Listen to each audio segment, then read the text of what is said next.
Clive Barker Podcast, audio commentaries. Thanks to your generous donations to our Kickstarter funding campaign, Clive Barker Podcast presents Fundraiser 9. Celebrations!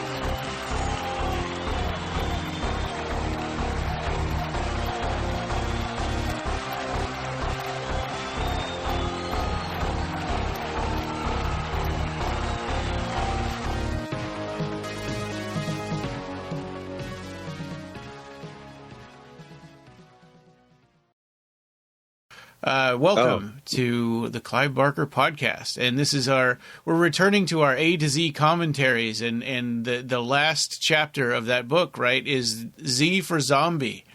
And so we've got zombie experts, Ed and Nina, here. So welcome back. Hello. Your blind zombie expert is in the house. That's right. Yeah, and Ed was an instrumental part of the movie Dead Pit. And so lots of zombies there, and you've worked. What was this other movie that you just shared with us too? The Retardead. Retardead. That's right. The Dead Pit. I was the special effects director, and also on Retardead, which might sound a bit the what do they call that? Not PC. Right. Yeah. The title. Yeah. Oh, it's on Amazon actually. I think you can get it for $2.99. Huh. Oh, there we go. That's cheap. We should put a link to that in the show notes.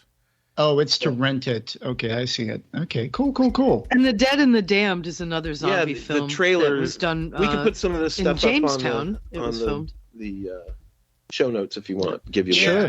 I'm making notes there, so we'll put add links in after. Okay. So we've got Retardead, The Dead and the Damned, and we'll put Dead Pit maybe on the IMDb link there for that. Yeah, I've worked on many zombie films. Yeah. So you are going to be crucial when we talk about Dawn of the Dead today, the 1978 version, of course. When you search online for Dawn of the Dead, there's way more stuff about that remake than there is about the original. Right. Oh, the Zack Snyder remake? Yeah. Right. Yeah. Right. And that movie for me was like, hey, this is pretty cool when I watched it the first time, but then the second time I didn't really care for it anymore.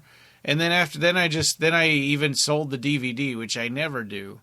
Oh. And it's like I never watched it again. I don't know. I really liked that. I really one. like that. It's got such a good soundtrack. Oh, and everyone's doing such a good job. I just love it.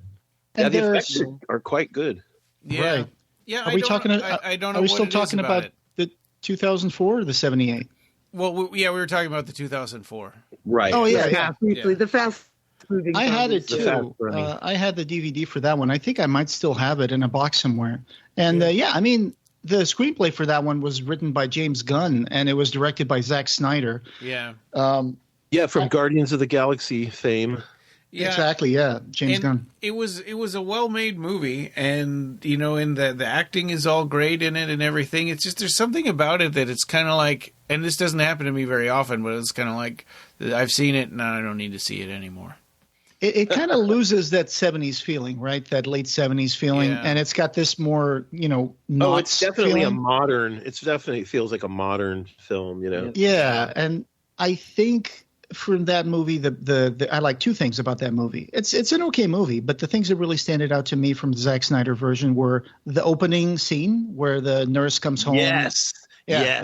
And there's a little girl zombie. That little girl. Yeah. Right. Yeah. And then when she comes out of the house and she looks around and everything is falling into chaos and you get this wide angle shot, panoramic twisting around, and you see cars smashing into like gas stations. Yeah, like helicopters on fire falling out of the sky and stuff. And it's like, wow, that thing escalated fast. And then I like at the end, it's almost a credit scene when they get away in a ship, and spoilers, I guess, but they get away in a ship and they come to this little island that they find like a boat with a cooler, and they open the cooler and there's a live zombie head inside the cooler, like, snapping its teeth. Yeah. I love that. Like, what's the story behind that? Someone they got my wife, but I'll save her head in the cooler. I don't know. I love that. Yeah. And also, just the fact that movie, has so many amazing effects, like they pulled off some great ones, like that chainsaw inside the bus trick. Oh, That was amazing. The torso. They made a whole torso for that. Yeah. But that scene, I mean, it looks really good, but that scene kind of makes you hate the main character. Yeah, it's I think that's the point. Yeah, I was rooting for him until that point, and was like, that was really stupid. Yeah. But the truck that they create, it's so amazing. Like the montage scene, and then when all the lights turn on, and they put the chainsaws on those like slots on the side of it. It's like that's pretty inventive. Yeah, it's I don't know if the A-Team meets Dawn of the Dead. But it's like with those slots and those chainsaws, it's like you knew something was going to happen. Yes, that doesn't sound like a very safe idea. No, yeah, you're right. Yeah, on a moving bus. But this time we're looking at the 1978 version, right? So we're doing the theatrical cut. Yes, the classic George Romero. Yeah, the 2 minutes and 2 hours and 7 minutes. And we picked that one mainly because it's the one that most people would have access to. I mean, I like the international cut and I like the extended, version and everything. But this one I think is the most common and easy to find. I thought after that Anchor Bay deluxe version that had every version of Dawn of the Dead, I thought after that came out that they would do that from now on, but they haven't. That's like that box set. Big box set. And I have that box set and I can't find it. I don't know where I put it. It's in a crate in the garage or something from when we moved, I guess. Yeah, I hear you. I have the same problem. The Anchor Bay set is the one that has 3 or 4. I think it's 4 discs. Yeah. It's like Blade Runner. Good stuff. I saw the making of featurette from that Anchor Bay thing. What was the Document of the Dead? The one called Document? No, there's the Document of the Dead. I saw that yesterday too. And there's one called The Dead Will Walk. That's an hour. The Dead Will Walk. That's it. Yes, that's what I watched last night. That was on my Blu-ray too, so I watched that. But as usual, we're going to be doing a commentary track. So if you want to sync this up to your watching of the movie, we're right where you can see that kind of red carpet just before the white letters appear. Yeah. So if you pause that movie and you start play after the countdown, you'll be able to listen to us talk to the movie in sync with your own movie session. Your own enjoyment of the film. Yeah. So I guess I'll do the countdown this time. So when we hit the countdown, hit play. 3, 2, 1, play. When those doors open, there'll be 1,000 zombies in here. That'll take the heat off us. Yeah, and this was kind of a co-production, right, in association with Dario Argento? Yeah, because he loved Night of the Living Dead so much that he wanted to be a part of this. Right. He said, I want to make another zombie movie, and he called up George Romero, and George Romero said, I just so happen to have an idea. Yeah, because he was trying to sell that too, him and his partner. They were trying to sell that, but it was kind of hard because it was kind of a grim movie.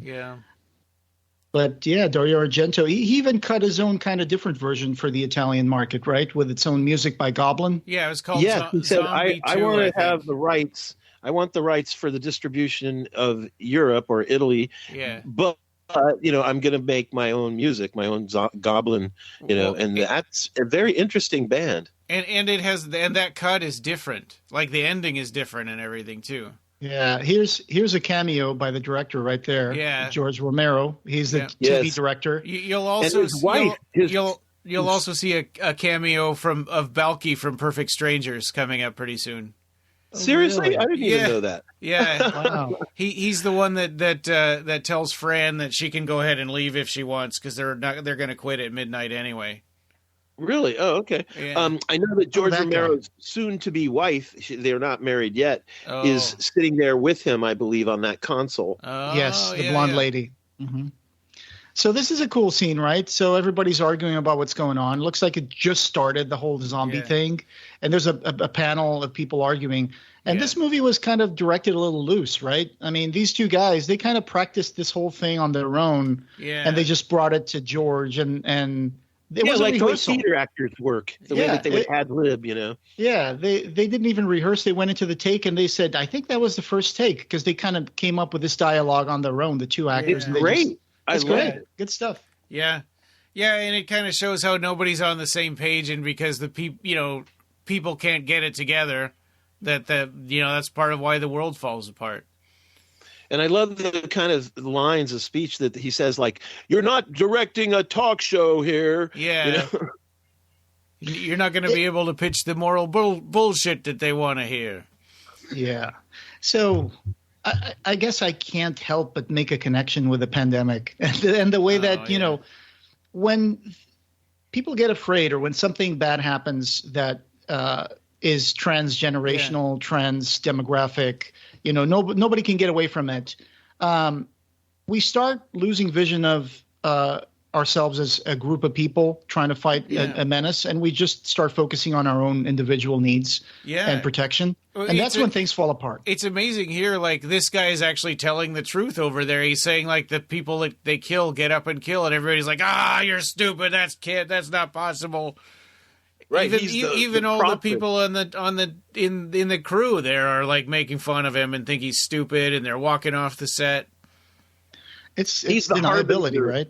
He's the harbinger. Yeah. Yeah. People don't want to believe that this is happening almost. And Fran, the actress that played Fran, wasn't an actress at all. This was the first thing she'd ever done. That's right. Yeah. Galen Ross. Yeah. I love the way the chaos just keeps building and building and building until finally, the zombies are going to show up. Well, because people aren't even supposed to be staying in their homes. They have to live in rescue stations now. So the world is already pretty bad off. Yeah. And this is presumably like right after Night of the Living Dead happened. Right. In one of those documentaries, I'm not sure if it was Document of the Dead or the one from the Anchor Bay, The Dead Will Walk Again. I think it was George Romero that said that he kind of learned he brought some of his experience when he was a young guy being a courier to bring newsreels because the news were shot in film and to the studios where they would get cut and made into like the news that you broadcast.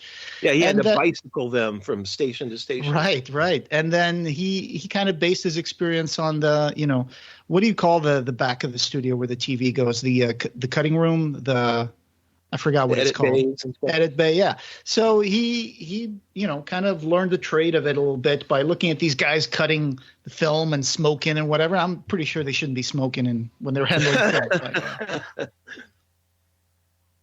And he almost barely made any money, but it was just kind of that experience that he gained. Yeah. Well, he learned about you could cut literally celluloid film with scissors and glue it together and get it so tight by cutting it with scissors. And then they started making commercials after that. Yeah. Oh, Balky's coming up. Here he is. Wait, is that Balky? Yeah. It doesn't look like him. Bronson Pinchot. Really? From from what's the name of that? Perfect Strangers, yeah. And the Stephen King movie, the creatures that fly around and eat reality. What's it called? Oh, the Langoliers? Yeah. Or The Langoliers? He was in the Langoliers too, I right? didn't know that. Those Langoliers looked like scrubbing bubbles. like Pac-Man. That's a great story, though. Yeah, I hated those effects too because that was early CGI. Yeah. So are you sure that's Bronson Pinchot? Yeah. Okay. Did you look him up on IMDb and the credits? We can do that. Yeah. He's another device. Cool. But anyways, I love the dialogue of that guy, that one man who seems to know what's going on. And he's saying, the dead will get up and kill, and they will get up and kill. Yeah. Yeah, that's not Balky. Sorry. The Balky's first credit is in 1983 with Risky Business, and this is from 1978. What? Yeah, it didn't look like him to me. Yes, it did. Oh, it's kind of similar. But these two guys are supposed to be SWAT members, right? Yes. Yeah. Yep. Oh, everybody's just losing the SWAT stuff. Oh, there goes one of them. Yep. I love the SWAT stuff. They just come out shooting, like blasting. Yeah, I mean, it's so funny, too, because, George Romero is trying to make a political statement about the prejudice, like the one white cop, is saying, like, come on, you spick mothers. Wow. Yeah. But, this guy and Ken Foree, they're gonna be the two guys who are the two strong people who are going to be part of the survivors. And ironically, it's like, even when he was writing the script, he was saying that this is like Mutt and Jeff, like a big guy and a little guy, a black guy and a white guy, like this is an oddball team. Oh, this looks like brown-faced right here with this Latino guy with the bandana. Yeah. Oh, yeah. Like these are like gang members and stuff, living in this projects. Yeah. But wait, so and they why blow their heads off. Yeah. That one it's a guy heck of an opening. Willie, right? Willie goes apeshit. Yeah. Yep.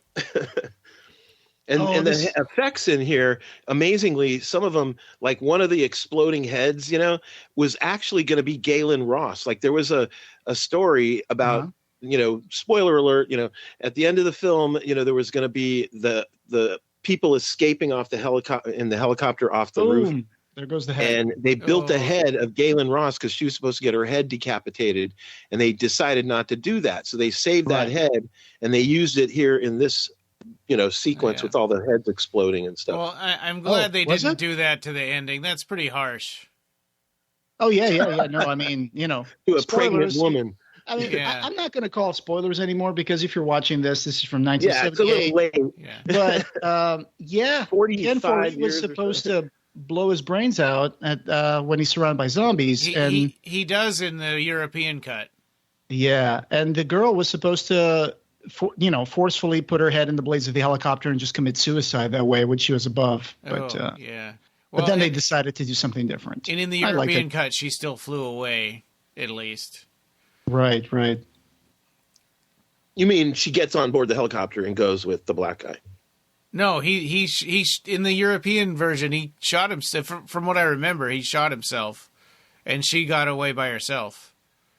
She flew the helicopter? Yeah. I didn't know she could fly it. Yeah, that's part of this. She flies it in this cut too. Because her boyfriend guy taught her how. Oh, look, this guy's on the floor. This guy's getting up. And I love the fact that it seems like, this is like shooting ducks in a barrel. But no, because the gun jams, of course, trope. But then he also falls back. And you know how sometimes you're trying to grab something, you fall back, and all of a sudden you lose all control and you just keep rolling? That's what happens here. He's like falls on a chair, tries to get up, his leg is stuck in the chair, and he falls backward again. And it's like, this is all going to going to shit here. It seems kind of pretty realistic. Yeah. It's a comedy of errors. It's like he makes one mistake, which leads to another mistake, which leads to another mistake, which then everything is clusterfuck. Well, and there's a situation like that with Peter too, where he's trying to grab his gun and it's like wrapped around a fire extinguisher in the truck. Yeah, he's fumbling with it. Yeah. So I think this is the part where, if you notice, they're still shooting a lot of the zombies in the body, and this is like they're still figuring out. Oh, wait a minute, and then you're going to see. They're going to start figuring out. Shoot him in the head. That's the way to go. Oh, this neck bite is just amazing here. Oh, it's great. I love that. The skin stretches. The foam. It looks so painful. Oh. There's white stuff that looks like tendons. Yeah. I paid homage to this in many of the zombie movies that I have done. Oh. And, I've done neck bites just like that. And actually, had some. Before I got the Blu-ray, earlier versions of this movie, the blood was all orange. And I used to think, I guess it was the 70s. But I think it's more about how it was transferred to the videotape and stuff. No, not necessarily. Believe it or not, at the time that they made this movie, the formula for blood that we all have heard about, now, where you use Caro syrup and food coloring and all that, had not yet really been developed or used very often. That was a Dick Smith thing, and Tom Savini had not yet met Dick Smith. So they were buying blood from a company, I believe it was 3M, was making a theatrical blood, and it came out that kind of orangey color. Yeah, but it's not orange when we're watching it now. But it was. Yeah. Why did they do color correction on the DVD? Yeah. That's probably what it is. So I'm glad that you bring that up, Brian, because there's one thing that for me was always the elephant in the room with this cut, the 1978 movie, which is, to me, the zombies, I didn't understand the first time I saw this. Why are they looking so blue? And looking at the making of documentary, you see a part where Tom Savini is explaining, I wanted them to look gray, so I use this gray, grease paint that doesn't dry, so it kind of stays the same tone. But he said, but unfortunately, that gray didn't photograph the same in different lighting conditions or whatever. Right. So some shots it looks kind of pinkish, some looks green, some looks blue, and most of them, to me, it just looked kind of blue. Again, it might have been an old, watching it on TV or something that made it look that blue. They come out bluish. No, that's absolutely correct. That the fact that, the old, 35 millimeter celluloid film back in the day and being photographed, like under fluorescent lighting conditions in like J.C. Penney's or something, Yeah. Yeah, and here now they look a little more gray, I think, than they did on the earlier cuts of the movie, the earlier releases, I should say. Sure, yeah. I wonder if any of these companies, like Anchor Bay or whatever, did do some color correcting. Yeah, maybe. Yeah. And so, here's the scene with the priest in the basement where they find the priest hiding there. Oh, I love this scene. And he's only got one leg, I think. Yeah, and that makes you wonder, like, was he able to successfully, like, cut off his leg when he got bitten? No, because he already has, like, an old-style wooden crutch, so I think that's just him. Yeah. I think he was a real, amputee, and George Romero saw him in casting or whatever and said, like, oh, we got to use this guy. He's great, Yeah. In the 2004 version, there's also a jogger amputee missing an arm, and it just works so well because he starts running, and then they shoot him in the torso, and all the squibs pop. Oh. It's and they put that thing looks like his arm was just tore off. So I think that was a real amputee in the fast running zombie one. It was, yeah. That's what I said. But yeah, the basement scene where the zombies are all eating each other, it's just so gross. Can't believe some of this stuff made it into the movie. In fact, in that fast running one, there was another amputee with no legs, and he was up in the attic part of it was in the garage, the parking garage. Yeah, the parking garage. Yeah, good stuff on that too. Oh, here they come. It's a horde. The horde is here. Yeah. And everybody had to develop their own, they were allowed to develop their own, zombie thing. So your own walk. Your own zombie walk. So you guys are, like Ryan introduced you as the zombie experts. So how did you approach your, zombie performances? Well, of course, I was a special effects director for a zombie feature film. And, we had at one point in the shoot 150 zombies in one night. And, the way we did it, I learned, from reading up and listening to all the documentaries and everything, of course, about George Romero and all these people. They would do an assembly line technique. You'd have maybe 10 people in chairs waiting to get turned into zombies, and then they would get up after their initial blue makeup had been applied, and then the next 10 would sit down, and so it was like a churning of all the different people, and that's pretty much what Tom Savini and all these guys had to do as well. My question was, when you played a zombie, how did you perform? Was you a slow zombie? Do you have your arms in front of you? Slow. We believe in the slow zombies. Yeah. Did you crawl? Did you trip? What kind of walk did you do? Well, for me, I'm not very much of a zombie performer personally. I've done it a handful of times. Nina's been on screen. I've done some leg dragging. Yeah, all right. Like the mummy. Dragging a leg, always a good go-to move. Do you look up? Do you look down? Because some people try not to look up because I don't want to accidentally catch the camera. Sure. So I try to keep my gaze like from shoulders down. When I would instruct my zombies, like in Dead Pit and stuff, I would tell them, find a fixed point off in the distance and do the 1,000-mile stare. Okay, gotcha. You got to make sure you don't look. Yeah, but it was funny. One time, I have rheumatoid arthritis, right? So it makes me really stiff. And so one time we're doing this scene in the rain and it's cold, and I'm wearing this bodysuit, almost naked. I was wearing a bodysuit that made me look naked, but I was completely enclosed in a bodysuit, and he yells cut, and we all have to walk back to the other end of the street. To the starting position. Yeah, so we all start walking back to one. And one of the girls walks by me and she goes, "Ooh, look at you staying in character."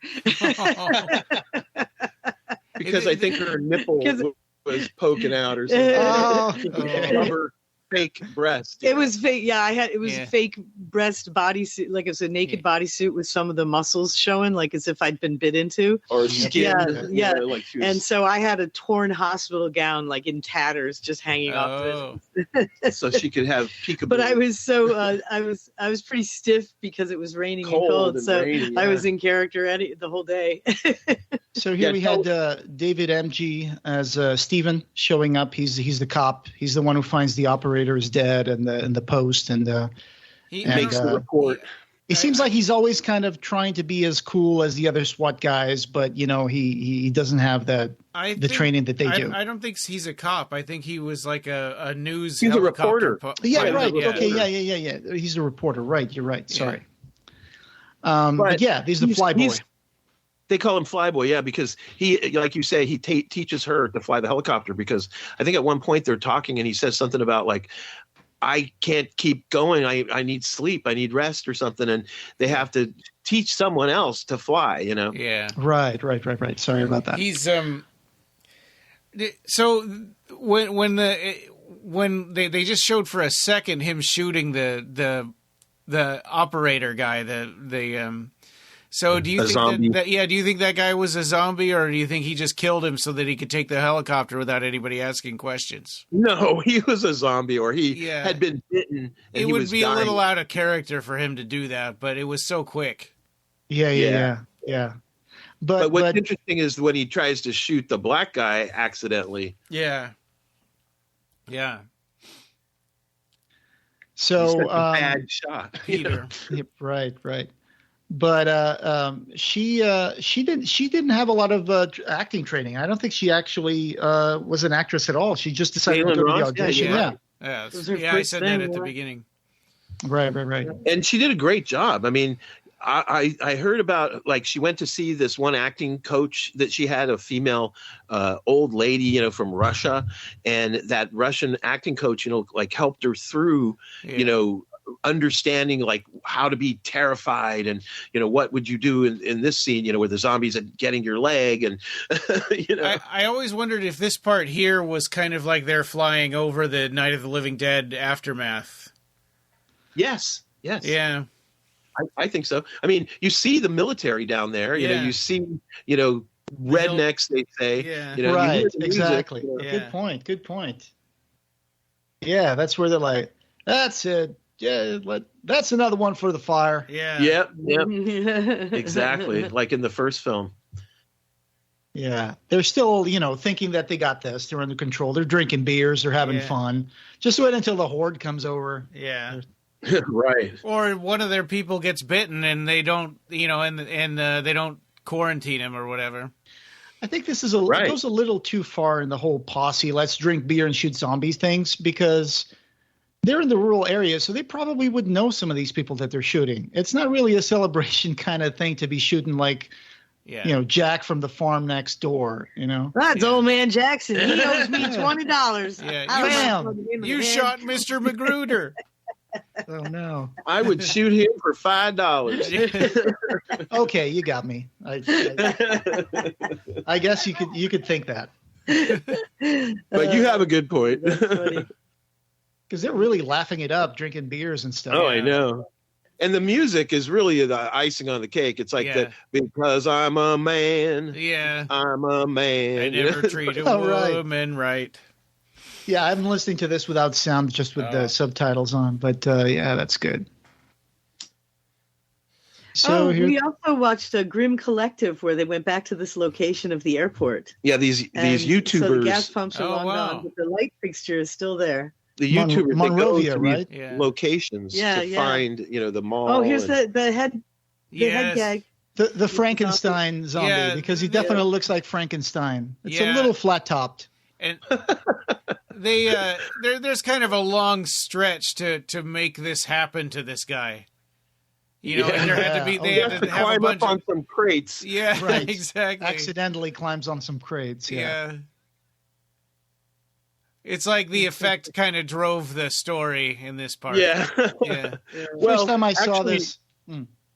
George Romero said to Tom Savini in the beginning, he said, like, we got a gig, come up with some ways to kill people. Yeah. It's like, well, you got a helicopter, we could have somebody's head chopped in half with the helicopter. Right.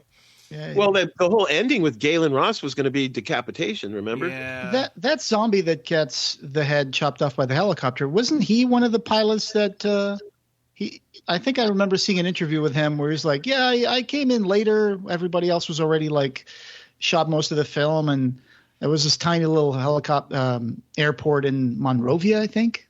I don't remember if he was the pilot because of my blindness, but I do remember in the documentaries there was a pilot who talked about how tiny the airport was. Yeah, that was him. Like a little that strip was the of zombie. green grass. Yep. They were putting everybody they could into zombie makeup. Oh yeah, absolutely. Tom Savini was churning them out like crazy.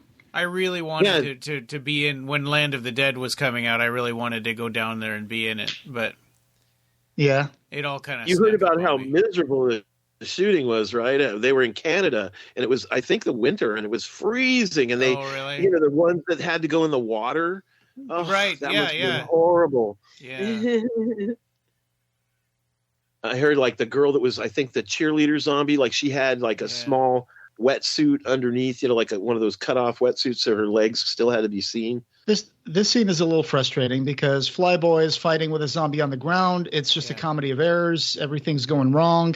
He finally grabs the hammer and smashes his skull. And the girl is just standing there like completely immobile with fear. Yeah. I think that Romero asked her to scream at this part and run away. And she's like, no, I don't want to do that because I don't want to be the helpless female. Yeah. So she never really screams or runs away screaming. It takes her a little bit to get used to the idea of, defending herself and everything. Ironically, he was talking about how in the first film, he made the girl, like go into catatonia, like practically immediately and never come out of it really. Yeah. And then in this film, he was apologizing, that he wanted on the boxes. Oh, here comes. He's climbing on the boxes. Yeah. Yeah. But he wanted to, George Romero said he wanted to make women, not hate him. And so he made, Galen Ross more of a kick-ass woman. And then in the documentary, Galen Ross was saying this was before Sigourney Weaver. Yeah, well, she came up with that. She told him she wasn't going to do that. So that's why, she kind of said, I don't want to. Oh, here comes the kids. Holy crap. Yeah. There's scenes in here I never thought that they would talk about ankle biters. Yeah. I think these are Tom Savini's kids. And nephews, right? Or children, his own children. Yeah, I think he had a daughter, I know. Nephews. Yeah. But Ken Foree did not like shooting that scene. He said, I did not want to do that. Yeah. But it's crazy the stuff they put in the movie in the 70s that you never thought they'd get away with, right? Yeah. And I think this went out unrated, didn't it? It did, yeah. Yeah. Oh, this is where they finally start figuring out we got to shoot him in the head. There. Well, and unrated also equaled X, right? If they didn't want to give him an R rating. Here's the Quasimodo one. If I'm not mistaken, at this time there was only G. They had not yet, no R ratings were made for regular release, I believe. Oh. Bam. Because even films like Planet of the Apes, which had some nudity, were G. Well, and Evil Dead was another movie from around this time, right, that was also unrated.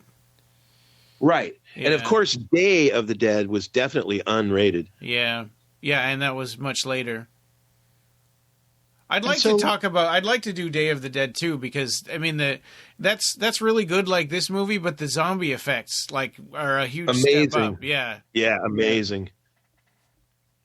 I mean, this film, there's some effects that have become like a staple of the genre. For instance, the machete effect, like where you go to the store, hardware store, you buy 2 machetes. They got to be pretty wide, like 3-4 inches or best, at the fat part of the blade.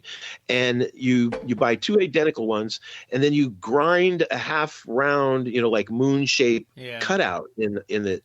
And with that, you can make it look like it's sunken into a skull or into a throat or whatever. And Tom Savini, came up with that for this movie. Oh.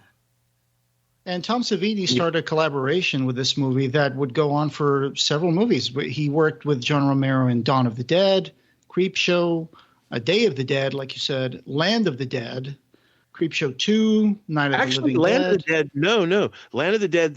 He wasn't able to hire Tom Savini to do effects because Universal Studios said, "Well, we don't want to use him because he doesn't have a big company. If we want to sue, we can't sue him." So then instead they hired A&B and Greg Nicotero, and he did Land of the Dead.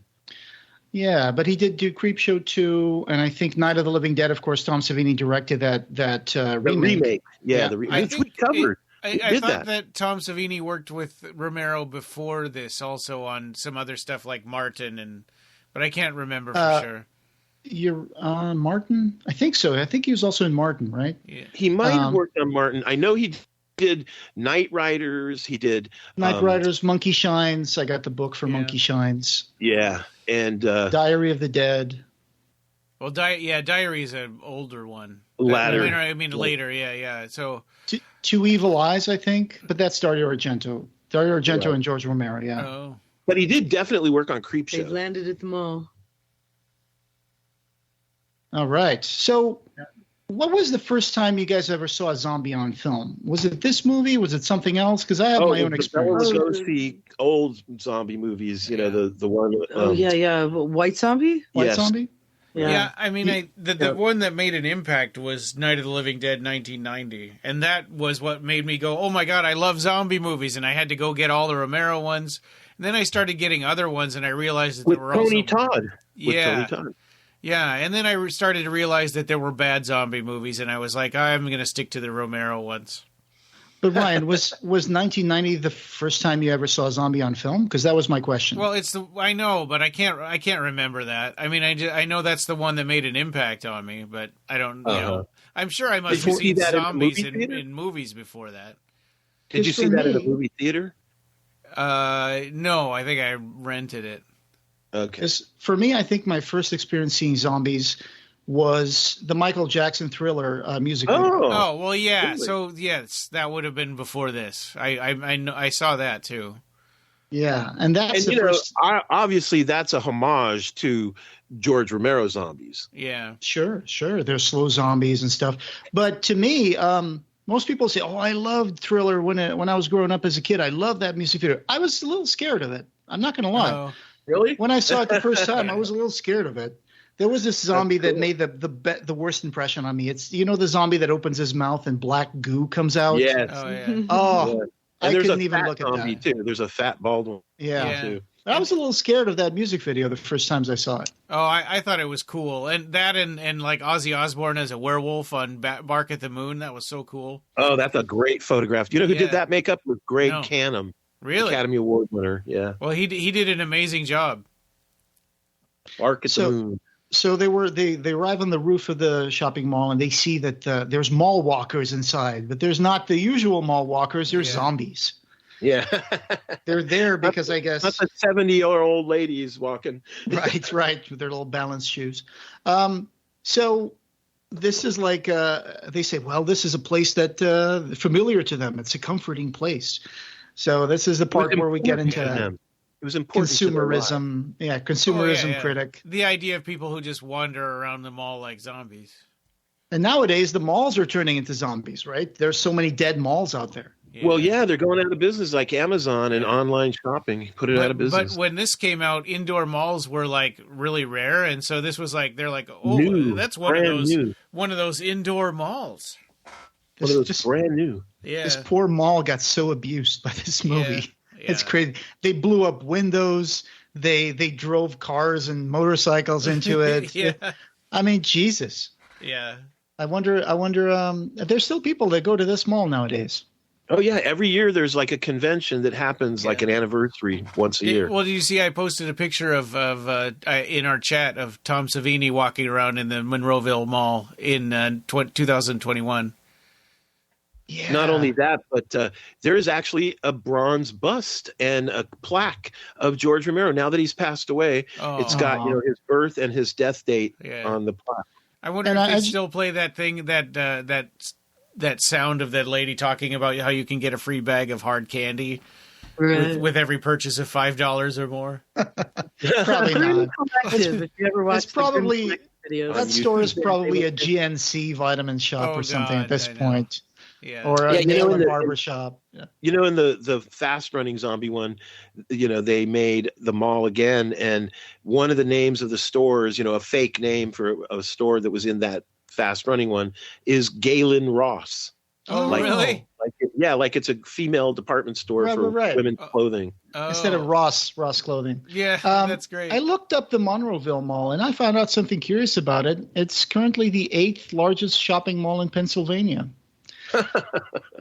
It's small Yeah. glories, but you know, Yeah. 150 stores. The biggest mall that I would definitely could live from cradle to the grave. I visited this in 1993. It was the West Edmonton Mall. Oh. It had like 2,000 stores. It has In like Canada? a giant in Canada. Edmonton, Yeah. Canada? It has like an internal private beach with a wave pool. Wow.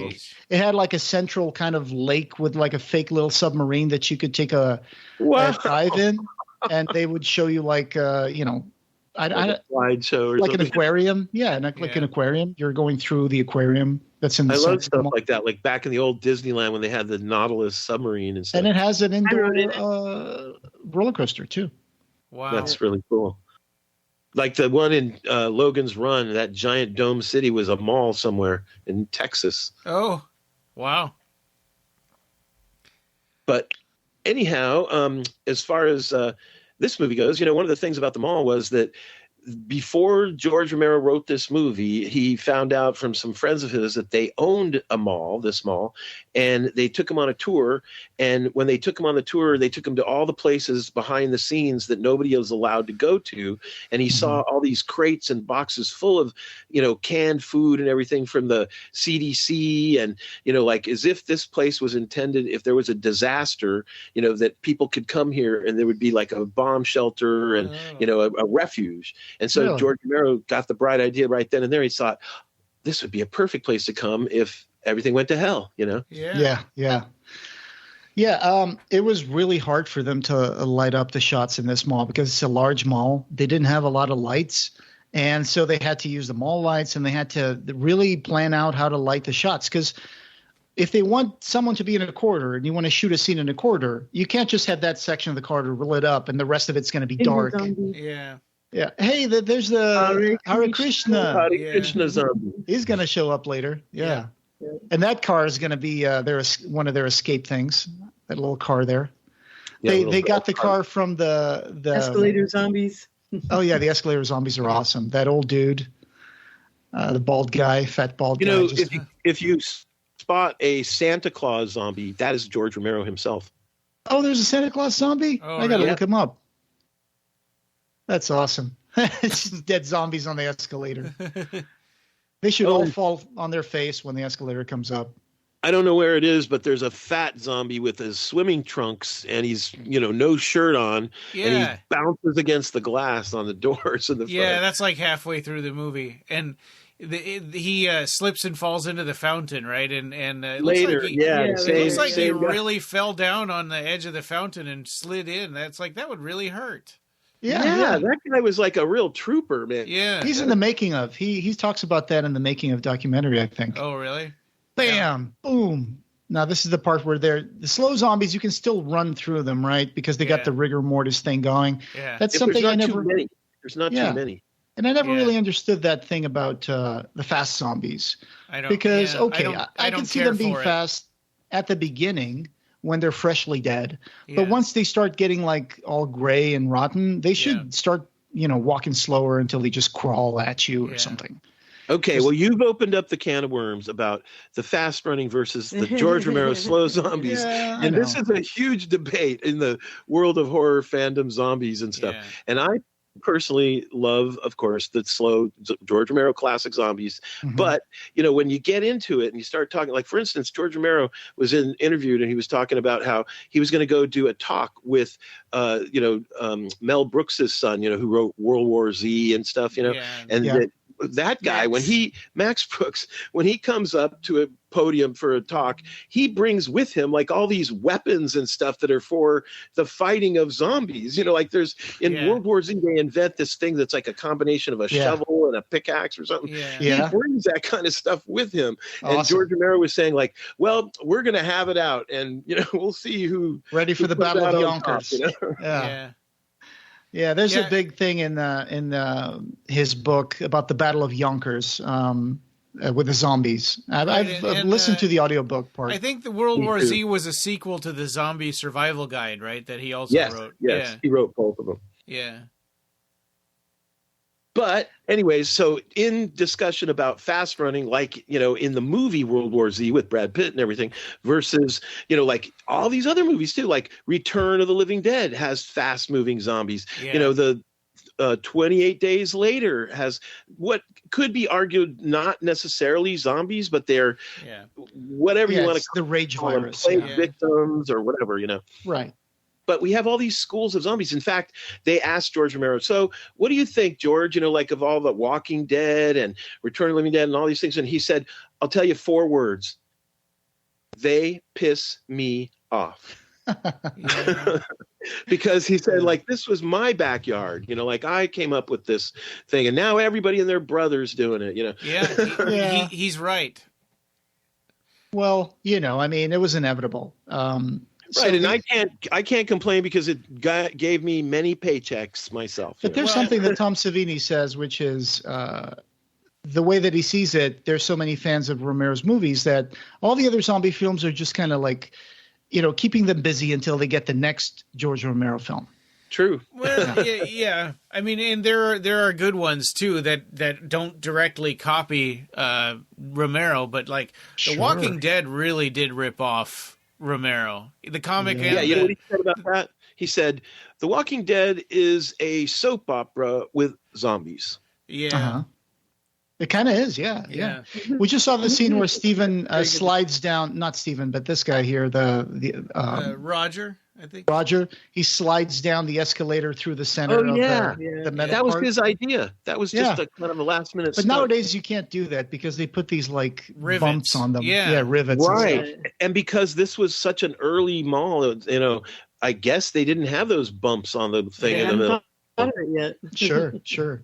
But so there's a few kinds of, you guys brought up the different schools of zombies, and I guess the earliest ones are what they would call ghouls, right? From White Zombie and the original Night of the Living Dead. Those were kind of ghouls. Well, no. Actually, what George Romero said was that is a zombie. Like, in other words, it's not a dead person.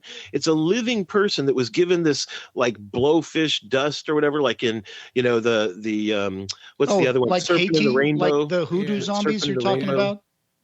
Because the White Zombie... Okay, let me say this. Zombie from the old-fashioned, like, Haitian zombie is actually a living person that's been turned into a slave. And so what George Romero wanted to come up with, all the times in his movies, they're called ghouls. Yeah. Right. They just somehow get reanimated. And the tagline for this was, when hell is full, the zombies will walk the earth, right? Right. When I love that no line. More room in hell. Yeah. There's no more room in hell. I love that line. Oh, that's so chilling. The Romero thing that's different from most other movies is that except for Walking Dead, is that everyone who dies becomes a zombie. And it's not a disease. If you get bitten or whatever, virus or something. If you embedded in you. If you get bitten, it's just the infection kills you, and then when you're dead, you turn into a zombie. Right. Yeah. But what I was going to say, Walking Dead too. That's what The Walking Dead. Yeah. So what I was going to go through was, so we got the Haitian zombies, then we got the ghouls. Yeah. Then we have the zombies that can be either supernatural or some sort of virus. Yeah. Some of them some are reanimated dead. Some are not reanimated. They're just people who are, the rage virus, for example, in 28 days later and 28 weeks later. And now it's going to be 28 months later, apparently. Oh, really? I didn't know that. Yeah. It was announced a short time ago. So I guess my favorite ones, the ones that I find most scary are, before I watched zombie movies, like I said, I saw Michael Jackson's Thriller, and then I read comic books that had the EC comics, maybe. Yeah, like the zombie that's on the swamp dragging the lady into the swamp, like EC stories and stuff like that. Yeah, those are like those revenge stories. Yeah. Yeah. So those are great. But I guess my favorite are, the slow reanimated, coming back from the dead kind of zombies. Yeah. Those are my favorite. Well, and also, go ahead.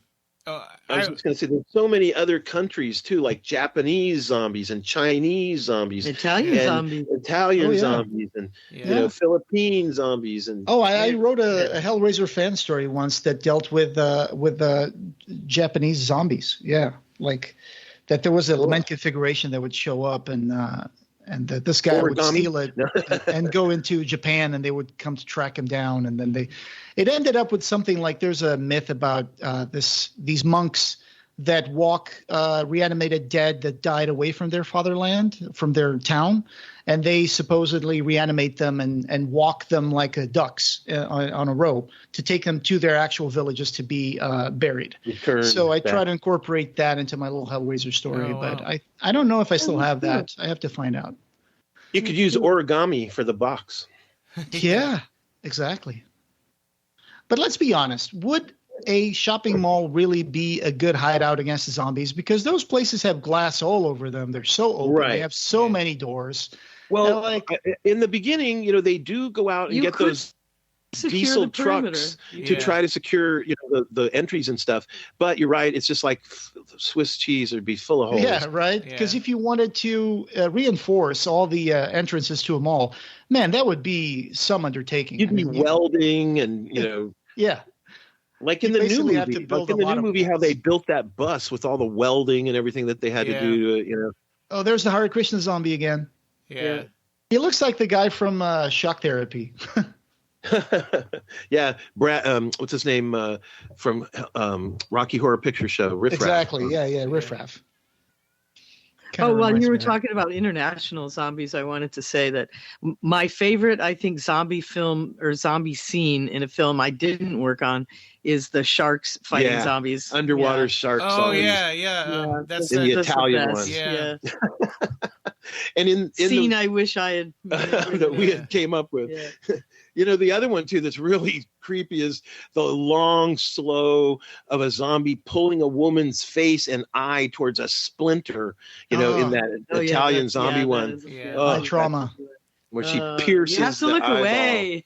What about animal zombies? Because I know, for example, the Resident Evil one, which was one of those based on dogs. Based on a virus, right? It's a fake virus that kind of turns people into zombies. But there's dogs in that one. But I don't remember seeing zombie animals in many other zombie movies. Well, ironically, George Romero was asked this in a talk question and answer thing, and he said that go back and look at the original black and white Night of the Living Dead. Mm-hmm. There's a couple of oddities about it if you really look at it carefully. For instance, look at the fast moving. No, that's in the. Oh, you're seeing it right now. Okay. Yeah. Screwdriver zombie. Yeah. But in the original black and white, they move pretty fast. Like the one that's coming after the woman in the car, when the car crashes, and he's saying, so like, there's no fast and hard rules even for him, because also supposedly they are being said on the news and everything that they only eat warm flesh, like they don't eat each other, but yet there are some zombies in the movie, in the black and white movie, where they're eating bugs and stuff, and, so, it's like... Well, in this one, there's that basement scene where you see the zombies are all stuck in one room in the basement. They're kind of eating each other, right? I think those other dead people. Yeah, I think they're eating dead people. They weren't eating zombies. Right. I like to think that they're eating chunks off of each other. It makes it even nastier, Because I've made a couple zombie movies where my zombies had done that to each other, too, yeah. Yeah, oh, man. Well, if they really did that, then that would really help people out. I mean, as far as the problem would solve itself. Yeah, to eat each other, just throw them all in a pit. Because it would be way easier for them to eat each other than to try to find more humans. I mean, they're so few and they're hidden. But as to the animal question, there, besides the dogs from Resident Evil. Oh, and by the way, quick anecdote: George Romero was tasked with going to be making a Resident Evil movie at one point, and it all fell apart. Yeah. Oh. Right. Yeah. He was also going to do The Mummy. Oh, I just remembered another movie that I think predates my zombie experiences with George Romero. Was that movie with Vincent Price, I Am Legend. Oh, yes. Oh, yeah. The Last Man on Earth. Last Man on Earth. Yeah. That's it. Because that one also has like the guys, the zombies knocking on his door. Come out. Come out. They're more like vampires. Never. Yeah. Yeah, and you know what? George Romero himself admits that he read that novel and that he did get inspiration for his black and white, Night of the Living Dead from reading that novel. Yeah, so not exactly. He wrote a script. He said that was a ripoff of that I Am Legend, and then he rewrote it again before it became Night of the Living Dead. Right. And I think also, he only used some of the beginning, right, from the script. And well, then he said that, of course he couldn't use vampires, so he made his own, ghouls, This is the longest setup, really. The Hare Krishna zombie. It's a long setup for this character. For the payoff. Yeah, he keeps walking around. Man, Stephen was a real thoughtless jerk for just taking her gun away and leaving her there. Right, and not giving her any defense. Yeah. And Ken Foree even tells her at one point in one of the scenes, like, we're going outside and you're staying here. Well, he says, and you're not coming with us until you learn how to handle yourself. And that's fair. Although Stephen really didn't know how to handle himself either, and they let him come along. Right, and he almost killed one of them. Yeah. He had to learn on the fly. She does pull herself up by the bootstraps and trains and learns how to shoot, and she does learn how to fly the helicopter. And she, at one point, even though she's pregnant, she says, "And I want to be treated just like any one of you." Yeah. Mm-hmm. Mm-hmm. And that's why she said in the interviews, this was before Sigourney Weaver in Alien. Yeah, of course, she owes just 1 year before. Yeah. Did you hear what Nina said? What's that? What did you say, Nina? She owes a debt of gratitude to Jennifer Lawrence. Sure. I'd heard about that, yeah. And what so movie was does Jennifer Michelle Lawrence? Yeoh and all the other female martial artists. And what movie was Jennifer Lawrence trying to take credit with? I can't remember. Well, just the one and only thing she has had credit for in the first place, which was the Hunger Games. Well, she's done a lot of movies since then. Yeah, but at the beginning, she started out with that thing about Appalachian Mountains, right? Where she's that was a good one. I forgot that one. But she's trying to take credit as an action star. Like she's the one that all women have to thank for being an action star. Yeah, unfortunately, I guess everybody's got to say something stupid once in a while. Yep, that's a good one.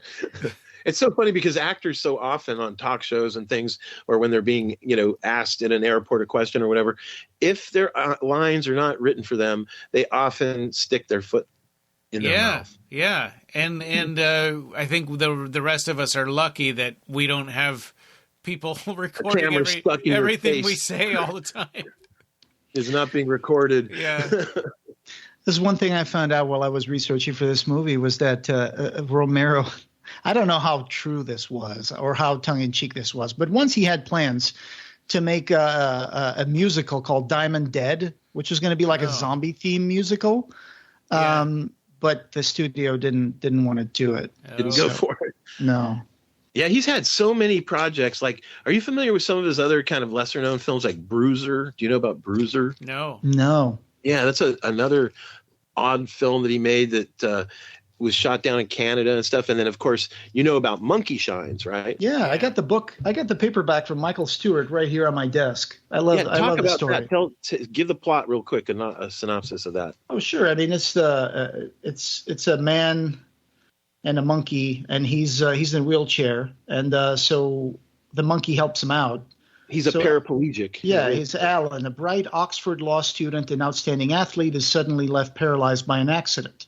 Ella, a laboratory monkey involved in tests to increase learning ability and intelligence, is enlisted to aid in his recovery. As the minds of the two become increasingly intertwined, this unusual bond becomes more ambiguous and finally lethal. So, it's a great movie. Is it a monkey or is it an ape? I hate when it's a little Capuchin monkey, like okay, good. The kind that would climb with the white face and the long tail. Okay, like the kind you see. I hate when people call chimpanzees monkeys. No, it's a tiny monkey. Like the kind you'd see with an organ grinder with a real long tail. I mean, it's on the title, Monkey Shines. I know, right? But it happens a lot. Yeah. Right. But they call a chimpanzee a monkey too. Yeah. But what's interesting about that film is, how creepy and violent and bloody and stuff can be. Like, in other words, the monkey turns crazy and, spoiler alert, he tries to kill I think a female, like it's a female monkey.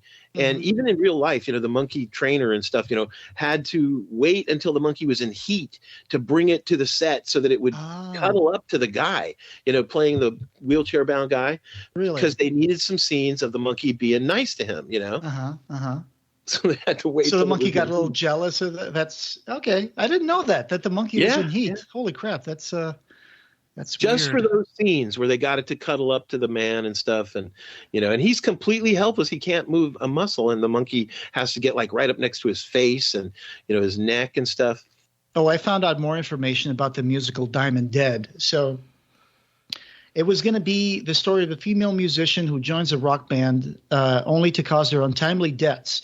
Coming face to face with death, the musician strikes a deal, reanimating herself and the band as a group of undead rockers hungry for flesh.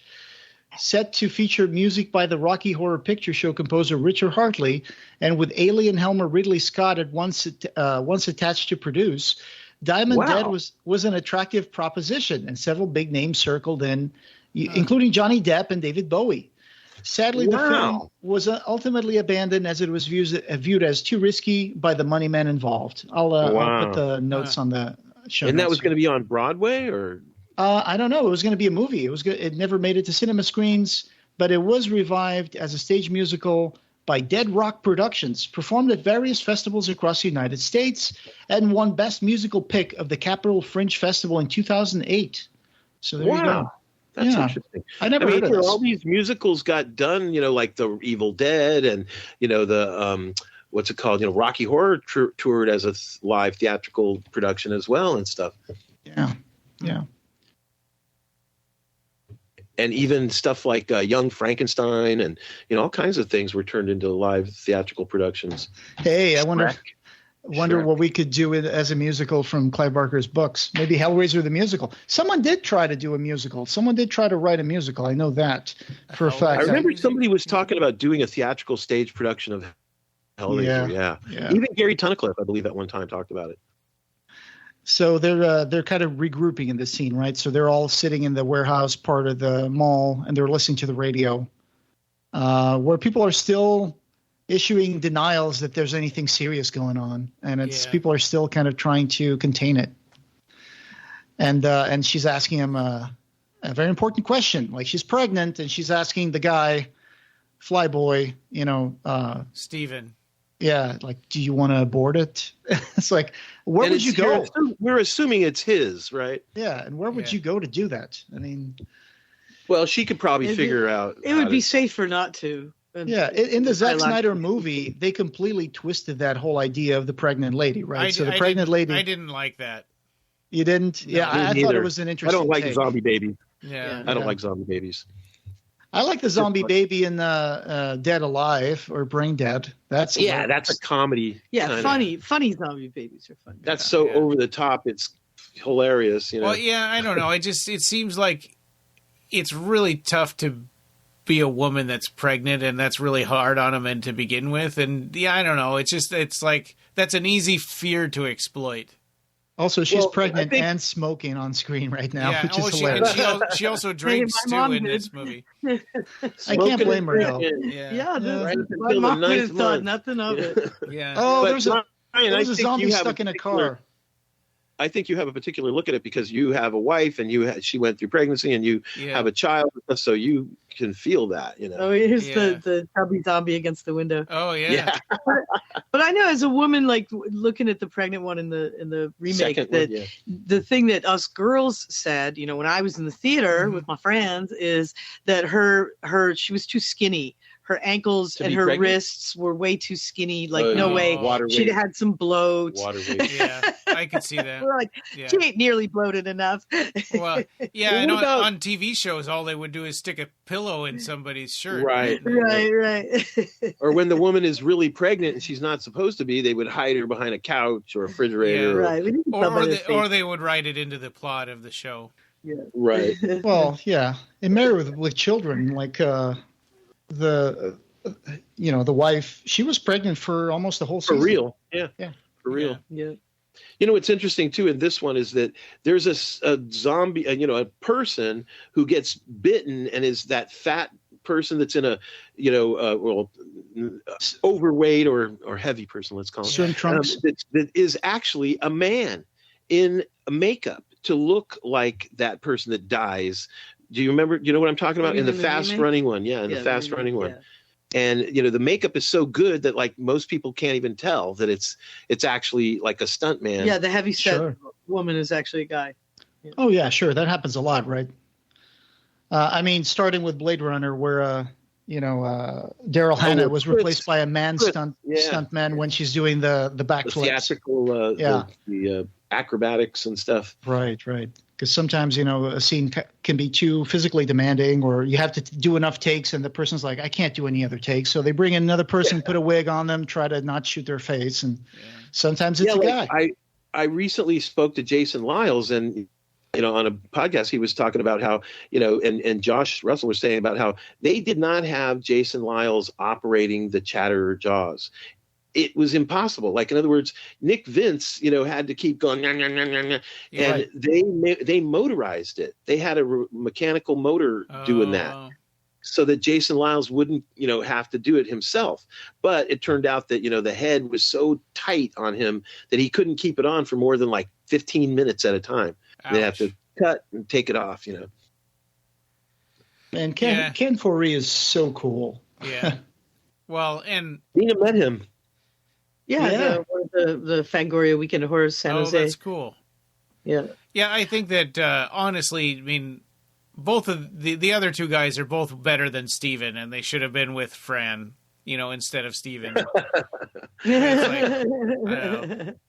One of them should have stayed behind at all times. But while we're still in this environment, I wanted to say that, I don't know, Ryan, you might be familiar with this from the internet, or Jose, liminal spaces, like the malls. Dead malls. Like this, where they are, this storage room is a liminal space. It's a furnitureless, carpeted, beige, yellowish, they're in the back rooms. Liminal space. They're in the back rooms. They're in the liminal space. There's a YouTube video that talks about liminal spaces, and apparently there's like, people have been trapped in an endless wasteland of just like warehouses and offices and things. Yeah, you're talking about the back rooms. Yes. Mythology, right? Yeah, where the carpet is slightly damp, and the lights above are always buzzing.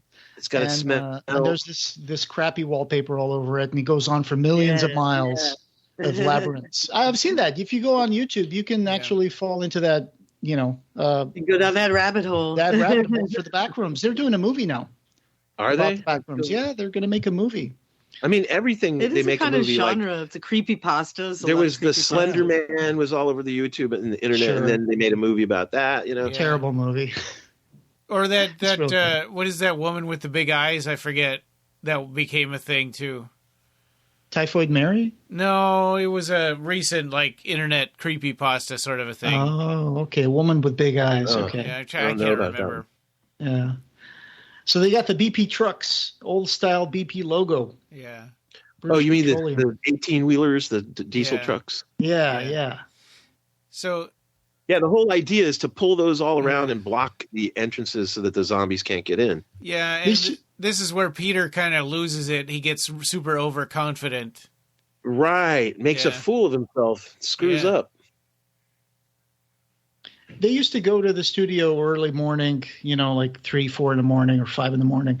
Ken Foree and him, they would go to the studio together. And so he would be waiting for Ken Foree in the parking garage for like half an hour, because apparently Ken Foree was not the most punctual guy. And then he'd be sitting in the car freezing, waiting for him. And then he would show up and be like, all right, let's go. And he'd be like, okay. And Ken Foree was friends with Dwayne Jones, who was in Night of the Living Dead. And he said, hey, I'm going to be in the sequel to your movie. He goes, oh, say hi to George for me. Right. He gave him his blessing. Yeah.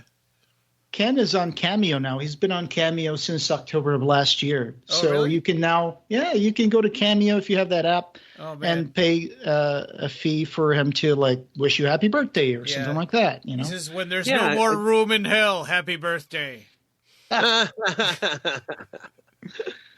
You will walk the earth. Yeah. He's going to be in a festival in Berlin Oh wait, that was actually last August. Never mind. That was last August. I was looking at his Twitter, and he hasn't tweeted in a while. So since at least last year. But yeah. Yeah, Twitter is a little bit shaky right now. Sure. I don't blame him. You know, I was going to talk a little bit about some of the effects that Tom Savini did. Like, you know, we already saw, I guess, the screwdriver head shot. Yeah. And you understand how that's done, right? It's just a hollow handle screwdriver with like a tube straw painted silver, you know, so that it's not dangerous at all. You know, even if it jammed or whatever, it wouldn't actually kill the guy. It might poke him in the ear a little bit or something. But anyways, and he had like a squeeze bottle of blood up his sleeve so that, you know, as he's like jamming it in, it also is squirting out blood into his ear. Ew. You know? And then another one, you know, is like we were talking about is the machete, which I don't know if it's already come up. I think it's when Tom Savini is a biker. Right. It's further up ahead. Yeah. Yeah. He chops a couple of zombies. But that's the old trick that you can still buy at Spencer's Gifts now, right? It's a machete with a round part cut out, and you put that against your head so it looks like it's indented in your head.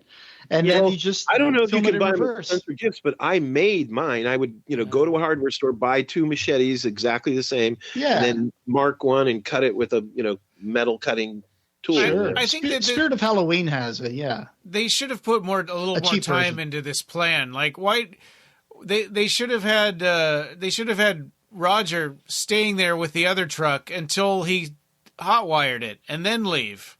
You know, and why did he leave the door open? The people make mistakes. You know, people get overconfident. You said it yourself. Yeah, they really screwed up. It was almost like he was on a drug or something. Yeah, and he's yelling and stuff, drawing attention to himself and hollering. Yeah, he just got hopped up on, you know, adrenaline maybe or something. Lot lizards. That's what they look like, lot lizards. What's a lot lizard? People who hang out at parking lots and try to swindle the truck drivers or, you know, I see. Ask them for money or, you know, hookers or trying to buy something out of your trunk or something. Yeah. Or prostitutes. They also count as lot lizards. He's just waking up to what happened to him. Yeah. It's like, oh my God, I got blood all over myself. I would freak out too. Yeah. Yeah. Unfortunately, the film takes a dive down from this point because, you know, as long as he was able-bodied, you know, they could back each other up and stuff. And now, you know, he's a liability. And, you know, right away after he got bit, you know, one of his first things he says to his Ken Foree character is, "You can't afford to lose me yet, man. We got a lot of work to do still," you know. Yeah. Well, he hasn't been bitten yet, but it's coming up soon. Well, you know what I mean. It's like right after. Yeah, I like when Tom Savini is from Dawn Till Dusk, and I know that's a vampire movie, but I like it when you know, Sex Machine shows up in there. He's always had some great characters in movies. Whenever Tom Savini is a character, he comes up with some sort of like amazing gimmick for his character. Yeah, and like Sex Machine has the crotch gun. Yeah. Sex he's not shy. He really sells it. You know? Yeah. But I like it when biker, he really sells it. I always wanted to know what happens to someone who's bitten by a zombie, how their mind breaks down when they're starting to get sick. Because in that From Dawn Till Dusk, there's a part where the guy actually starts hearing voices, right? Like, oh, kill them, take their blood. And then he starts like seeing like teeth coming up his mouth, and he covers his mouth, you know, because his teeth are pointy now. And he's like, oh, I don't know what's going on. But he starts getting that kind of like, so for those vampires, it's almost like a demonic possession. Absolutely. Yeah. Yep. But for zombies, I always wondered, is it just a reflective consciousness they have? Is it just like a reaction? Because then in his other movies, Romero has developed that a little more, right? Like in Land of the Dead, he actually makes zombies start planning things and thinking. Yeah. And being Day like, of the Dead, you know, Bub has some abilities of cognitive, you know, ability. Yeah, it's part of that crescendo that he develops across his series of movies. Well, and everything anybody says in Romero movies is all theory, pretty much. I mean, no, there's never any like overt explanation for any stuff, but they do say in Day of the Dead that it's like just the primitive like lizard brain, the core, you know, that people have. The doctor they call Frankenstein. Yeah. I love that movie. That's a great movie. Yeah, a friend of mine really worked on it. And it's it's weird that it was so underappreciated that it flopped like it did, because it was great. I mean, it was definitely as good as Dawn of the Dead. Did you go see it in the theater?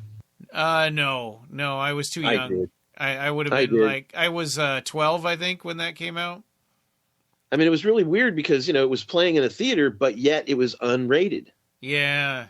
Right. Yeah. Usually theaters don't want anything that's, above an R rating. They don't want anything to do with it if it's like that. It's like a porn film to them, Yeah. Yeah. I like Day of the Dead. I just think it's a much more, to me, it feels like a much more apocalyptic, last resort, last stand kind of movie, even than this one. And it kind of makes me feel a little sad for the characters, because I feel like, at this point, it's like it's nobody cares anymore. It's almost like nobody cares. What kind of future could you possibly? Well, what is the point? Yeah, what's the point of studying the zombies? Now they're the de facto rulers of this planet. Well, and they're trapped in that cave with just the worst villains. I mean, the human characters in Dawn of the Dead are much more more likable. Yeah, they're worse than zombies. Yeah, but choke on them. What's interesting is that the way that George Romero made this trilogy, like each film has a kind of a social statement. And at different points, different characters will say things like, for instance, at the very end of the third film, Day of the Dead, when they're on the island, and it's just two men and a woman, and we as an audience, we don't know what's on the island, besides them. Sure. Yeah, it's funny. A friend of mine, Robert, thought he hated Day of the Dead because he thought the ending was said that everything was a dream. It's like, you totally misunderstood because he woke up on the island with the helicopter, and he completely misunderstood the whole movie based on how he saw the ending.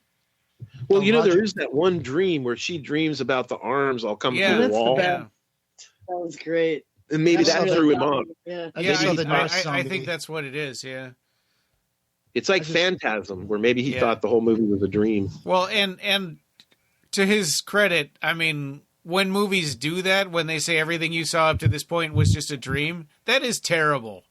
I know. I hate that. Yeah. Also, it like when makes you feel like you just wasted your time. Actually, also when they do flashbacks or flash forwards, or sometimes in the middle of a flashback, they'll do another flashback. Yes. Yeah, I hate that. Roger got bit, and he just said the part where it's like, you can't afford to lose me yet. We got a lot of work to do. And now they're just patching him up. But it's another first for them, right? I mean, they don't know exactly how this is going to ride out. How long he'll last. Yeah. But there's a part here where he says, I've never seen anybody last more than 2-3 days. Yeah. Right. And and there's a part where he's going to try to talk to him about it. He goes, "Shut up, I know." They had a lot of Jack Daniels in this movie, and I think they were taking shots of Jack Daniels to fight the cold whenever they were shooting outside. Oh. To keep warm. Yeah. I know that a lot of indulging happened on many fronts, I'm sure. So Ken Foree is Peter, and Scott Reiniger is Roger. I keep getting Peter and Roger's names mixed up. Me too. I used to always hear Peter and think they were talking to Roger. Yeah. This was a very eclectic mall. I mean, they just found like a whole hunting shop, right? You wouldn't see a store like that now in a mall. Yeah. Oh, I know. It's amazing. I mean, I remember hearing Tom Savini talking about how there was jewelry, there were banks, there were, like anything you could think of was in there, Yeah. I think the weirdest thing I've seen in a shopping mall was a butcher shop. I did see once. That is weird. That was weird. It was a butcher shop, and I was wondering, how much money are you making to have a store inside a shopping mall? Well, aren't stores like in England like that? Like I've heard of like Harrods or something like that. Harrods had, like Ray Harryhausen got a live crab there, and they ate it, and then they turned it into a stop motion puppet. I've never been to a Harrods, but I know that there are plenty of places where they incorporate restaurants in there and supermarkets, and the big, like a Walmart inside a shopping mall or something like that. Yeah. So you can probably get. Or stuff in Japan like that. too. There's some crazy combos of things in Japan. Well, there's everything in Japan. Tuna fish Kit Kats. Yeah. But anyway, we're going to talk about some of the zombie effects. Like, for instance, you know how they do a bullet to the head, a forehead shot? Sure. How? Do you know? Oh, yeah. Pulling the thing out with a string. Well, yeah, they use They got a tube in the back full of gunk, right? Yeah. Well, there's a couple different ways. First, you can get a button, like most buttons, standard buttons like the size of a dime or so, have like 3 or 4 holes in them, and you tie up a thread or a string, a monofilament, very invisible looking thread to that, and you paint the skin where you're going to put that, red, so that when you put this button on top of the red spot, then you put mortician's wax built up all around it so that it looks just flat and smooth like normal skin, and it's made up, like if it's a blue zombie, you make it all up to look like skin, like blue zombie skin. And then, you point the camera at that person and yank it, out, and the wax breaks away and looks like a splat, like a bullet hole forehead with the blood red behind it. And then, like you were talking about, the behind them, like a balloon full of blood is exploded and it splats all against the wall. It's funny because you said the blue skin of the zombie, and that goes back to my original viewing of the movie where I was like, why are the zombies blue? Yeah. And I think it's been color corrected more now, right? They look more gray than more gray. And but even dead people don't look so much gray as they look yellowish pale, So I guess later there was better zombie makeup. Actually, I have seen a dead body that was blue. Really? When I was a teacher in the village, my first day, they had a funeral and they didn't have embalming or anything there. Oh. And the guy died from lead poisoning from he got stomach cancer from lead in the water pipes. Right. But he was laid out it was an open casket thing, and he was completely blue. He did look like he was from Dawn of the Dead. Wow. Yeah, one of the things that I learned about, when I was doing zombie movies like Dead Pit and stuff, I did my research, I went to medical school places and things, and man, you'd be surprised how colorful the dead are. It's like they can be bright green, bright blue, yellow, like purple, like all these crazy colors. I'm disturbed. and our blood is supposed to be blue, right? Until it is exposed to oxygen. Oxygenated. Yeah, oxygenated. Like the whole science of making fake blood and making it all the different shades of red that you would need for really fresh to dried and caked. It can be kind of dark red or kind of like dark, deep red. And then when it's oxygenated, it becomes brighter red. But I don't think it's ever blue. No. What we see in our arms are just the color of the veins where they run through. So that's why we see those blue veiny things. That's just the walls of the veins that are kind of that color. It's funny about like seeing real dead bodies and autopsies and stuff. Many people like Clive and, Bob Keane and stuff, have been to those autopsies, to be given an autopsy viewing, and sometimes like Bob Keane and people like that, they got grossed out and couldn't take it. But Clive apparently could handle it. He held a brain in his hand. But his thing is when people have their skin peeled off. Ugh, yuck. Bam. You don't like that, huh? Yeah, no, I mean, Clive is really freaked out by the idea of people who have their skin off. And but he put kind of that in so many movies. I know, and he walks. He totally jumps in the deep end with it. But let me bring up this scene that we're seeing right now with the nun, because there's an interesting story about it.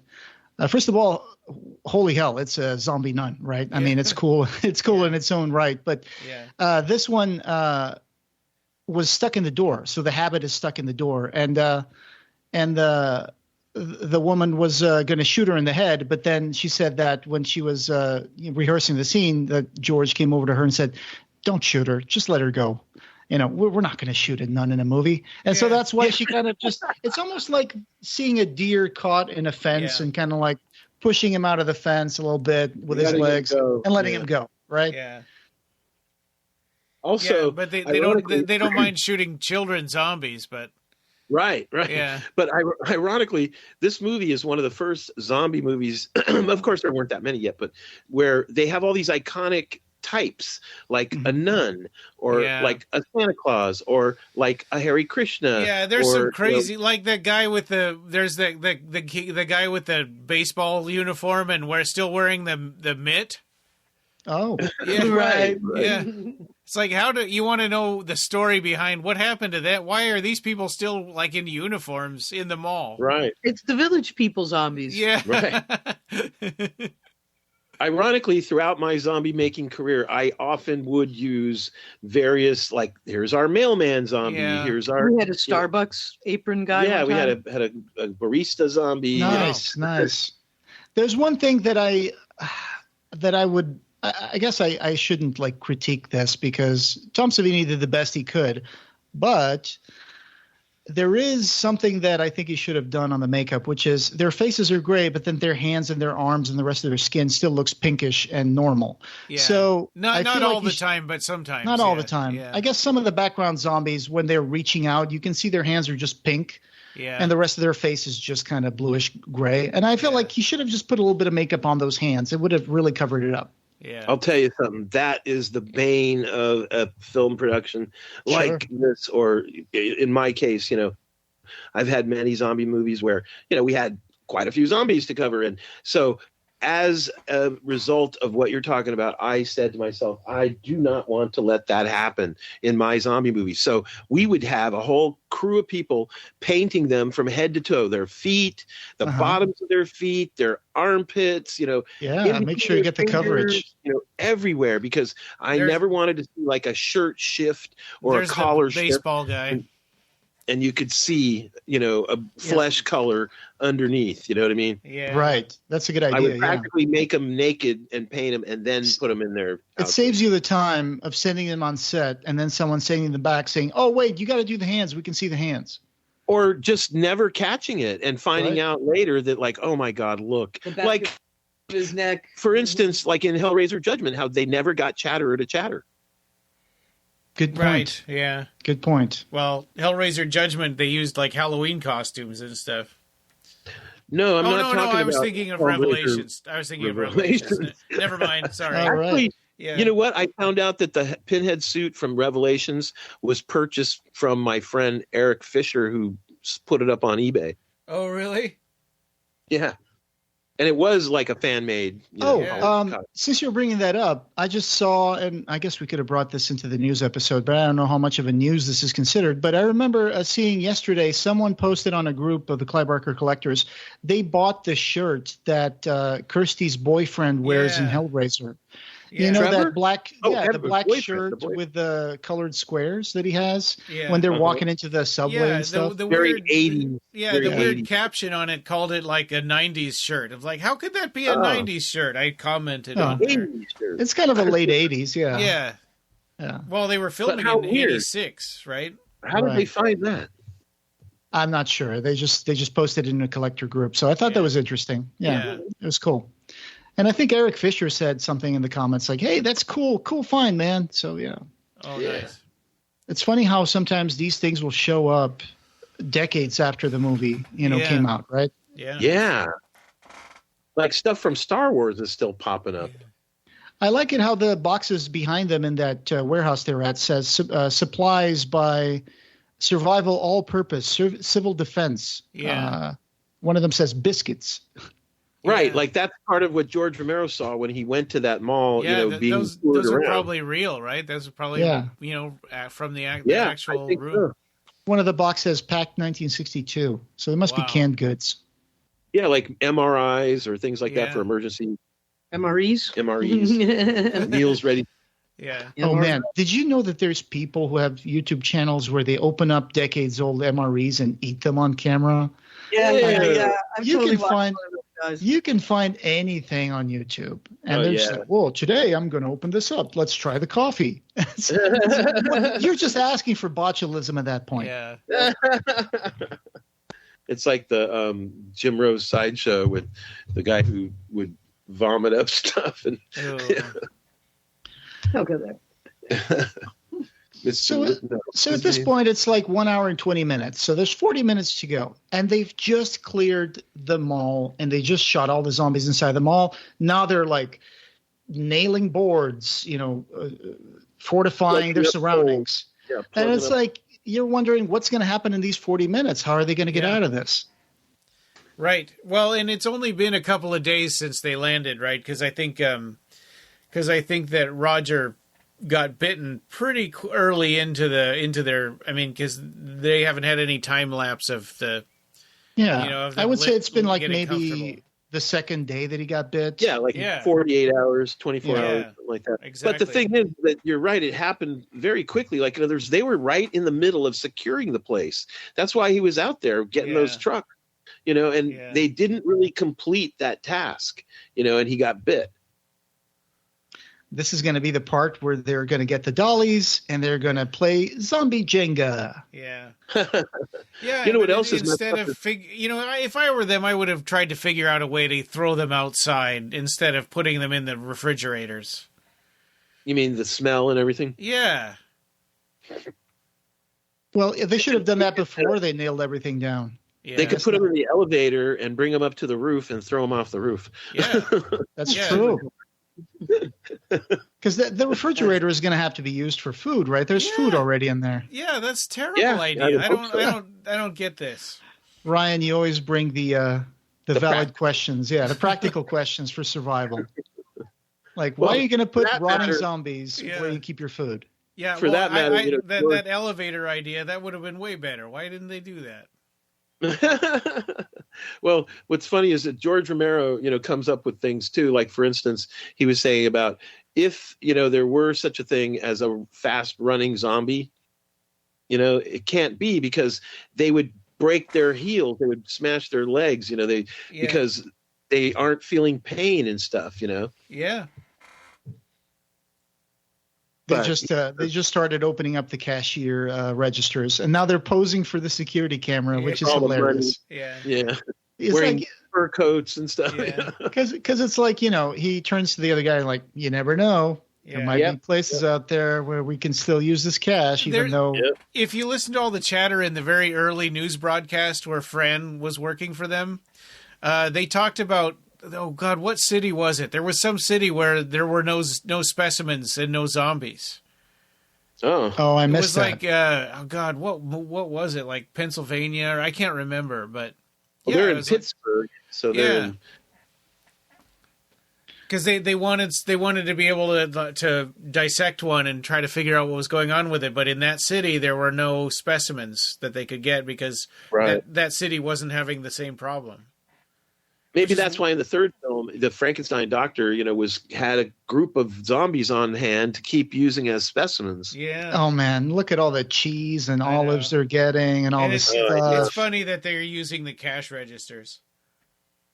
I know. Yes, they are. You can see them piling up the stuff on the cash register. It makes them feel a little bit better about stealing all this food, even though they stole the money from the bank. They're pretending to pay for it. Yeah. Yeah. What's crazy though is think about like how long would all those cheeses and things last? Yeah. I mean, I'm not talking about like how fast they'd eat them. I'm just saying how many years and months and years I would say probably a season or two last. Yeah, like a season or two maybe. Yeah, cheese can last a while. Bread would just get stale within a few weeks and, moldy. Like you've seen the movie Zombieland, right? Sure, yeah. With Woody Harrelson and stuff. Like he's after a Twinkie or something. Yeah, yes. That was around the time that they temporarily stopped the Twinkies, right? There was Hostess is going to stop making the Twinkie. I remember they find a truck that turned over that's full of snowballs. Yeah. I would have kept those.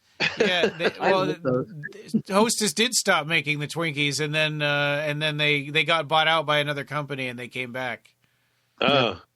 I think that's what it was. Snowballs. He finds a truck full of snowballs. And they take some. He fills like a backpack up with some, but I remember that. Yeah. Really and then they meet Bill Murray dressed as a zombie in his own house. Oh, that was brilliant. I thought that was so cool. Yeah.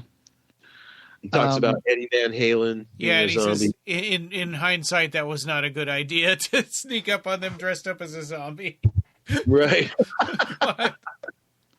And what's funny is they were watching Ghostbusters Oh, really?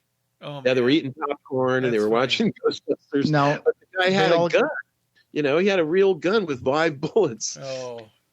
Now everybody's got a fur coat. Ken Foree's got a fur coat. She's got a fur coat. It was cool when he had like the two 6-shooters and the bandolier with the bullets. Yeah. And they were still wheeling out the other guy who's hurt, and he was like shooting zombies out of a wheelbarrow. I was like, that's clever. Yeah. Sharpshooter. Oh, here's the iconic line. Voodoo? Oh, you know, I was going to tell you about the that Retardead zombie movie I made. Mm-hmm. We did a homage to, you know how in Day of the Dead, how at the end of the movie the Rhodes character gets torn in half by all the zombie horde, and he said they're screaming. You know, he's screaming as he yells out, "Choke on him!" You know, his legs. You know, I did a very similar zombie, you know, kill to a character in that Retardead movie. So what was that about? Was that an actual feature film? Was that a documentary? Yeah. No, it's a feature film. Okay. And it's kind of a silly half comedy where, you know, it's these couple of guys, these filmmakers that, you know, here in San Francisco Bay Area, that their first film was a movie called Monster'd. And it's exactly like what you think. It's about a poop monster that comes out of the mad scientist type of character. Kevin Smith has the poop monster in Dogma, so yeah, shit demon. Exactly.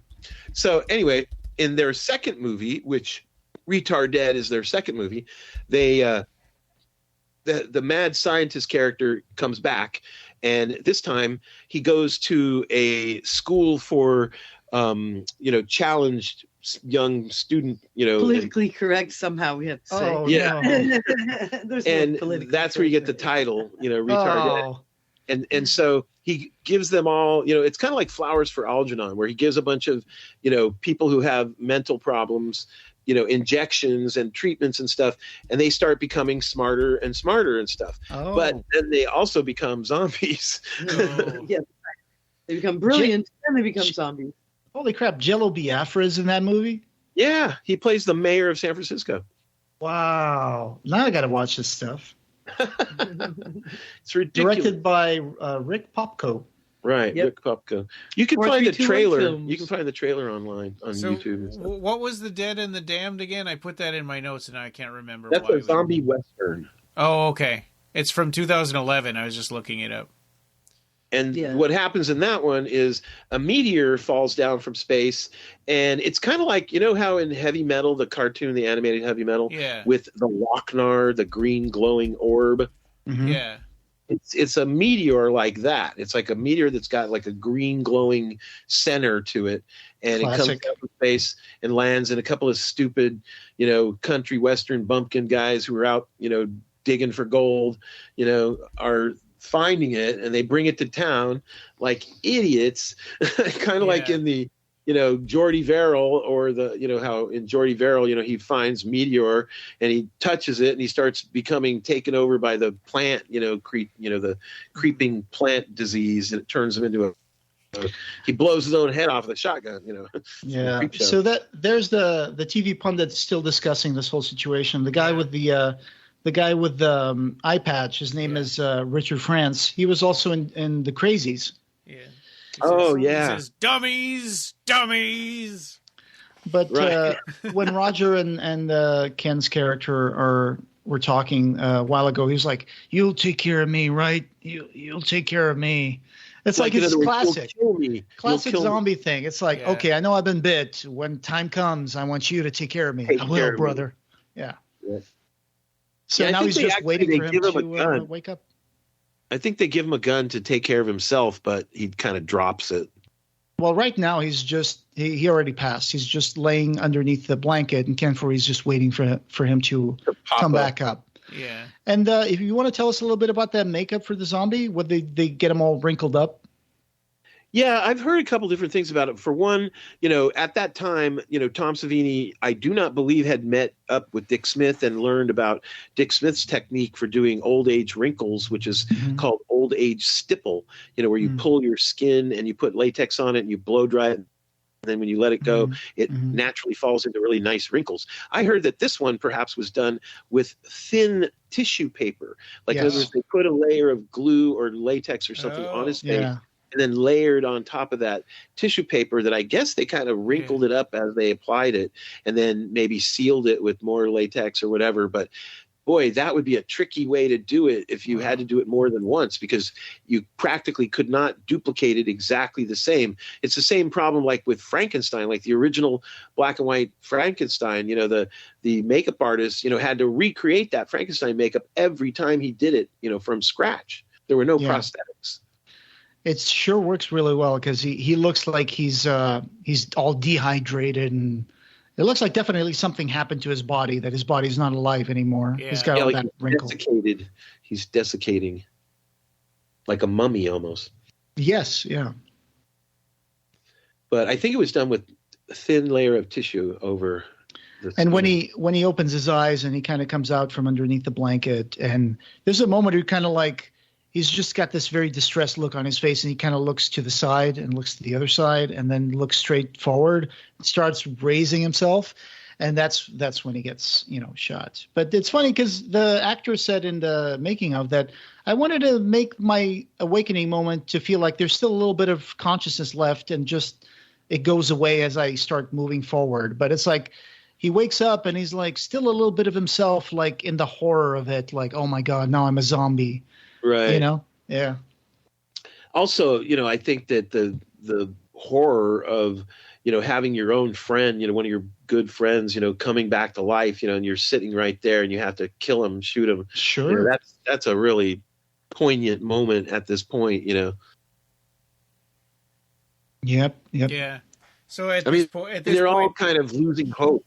Yeah. At this point in the story. Well, and at this point also Peter's kind of become a third wheel because I don't think she really likes Steven. He was just kind of her boyfriend, but now it's like, well, now there's nobody else, so we might as well get married.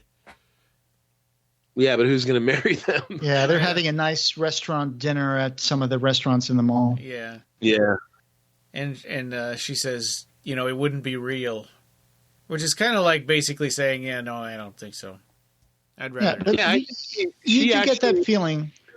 Go ahead. I think she becomes self-sufficient and independent and wants to not depend on him or anyone, you know, in case he gets killed, which he does. And so she's got to be able to stand on her own. And if she has the baby, to live and defend it and protect it and raise it, you know. He just brought out the 2 wedding rings. Love and what's the name of that novel? Love in Times of Cholera. It's like sometimes when something bad is happening, you know, it kind of brings out this need of people to connect. And look at the World War II and stuff. How many soldiers, you know, who ended up getting married over here, went over there and found other women and stuff. Yeah. Well, and he should be more supportive of her, and he shouldn't be rolling her eyes every time she tries to assert herself. Yeah.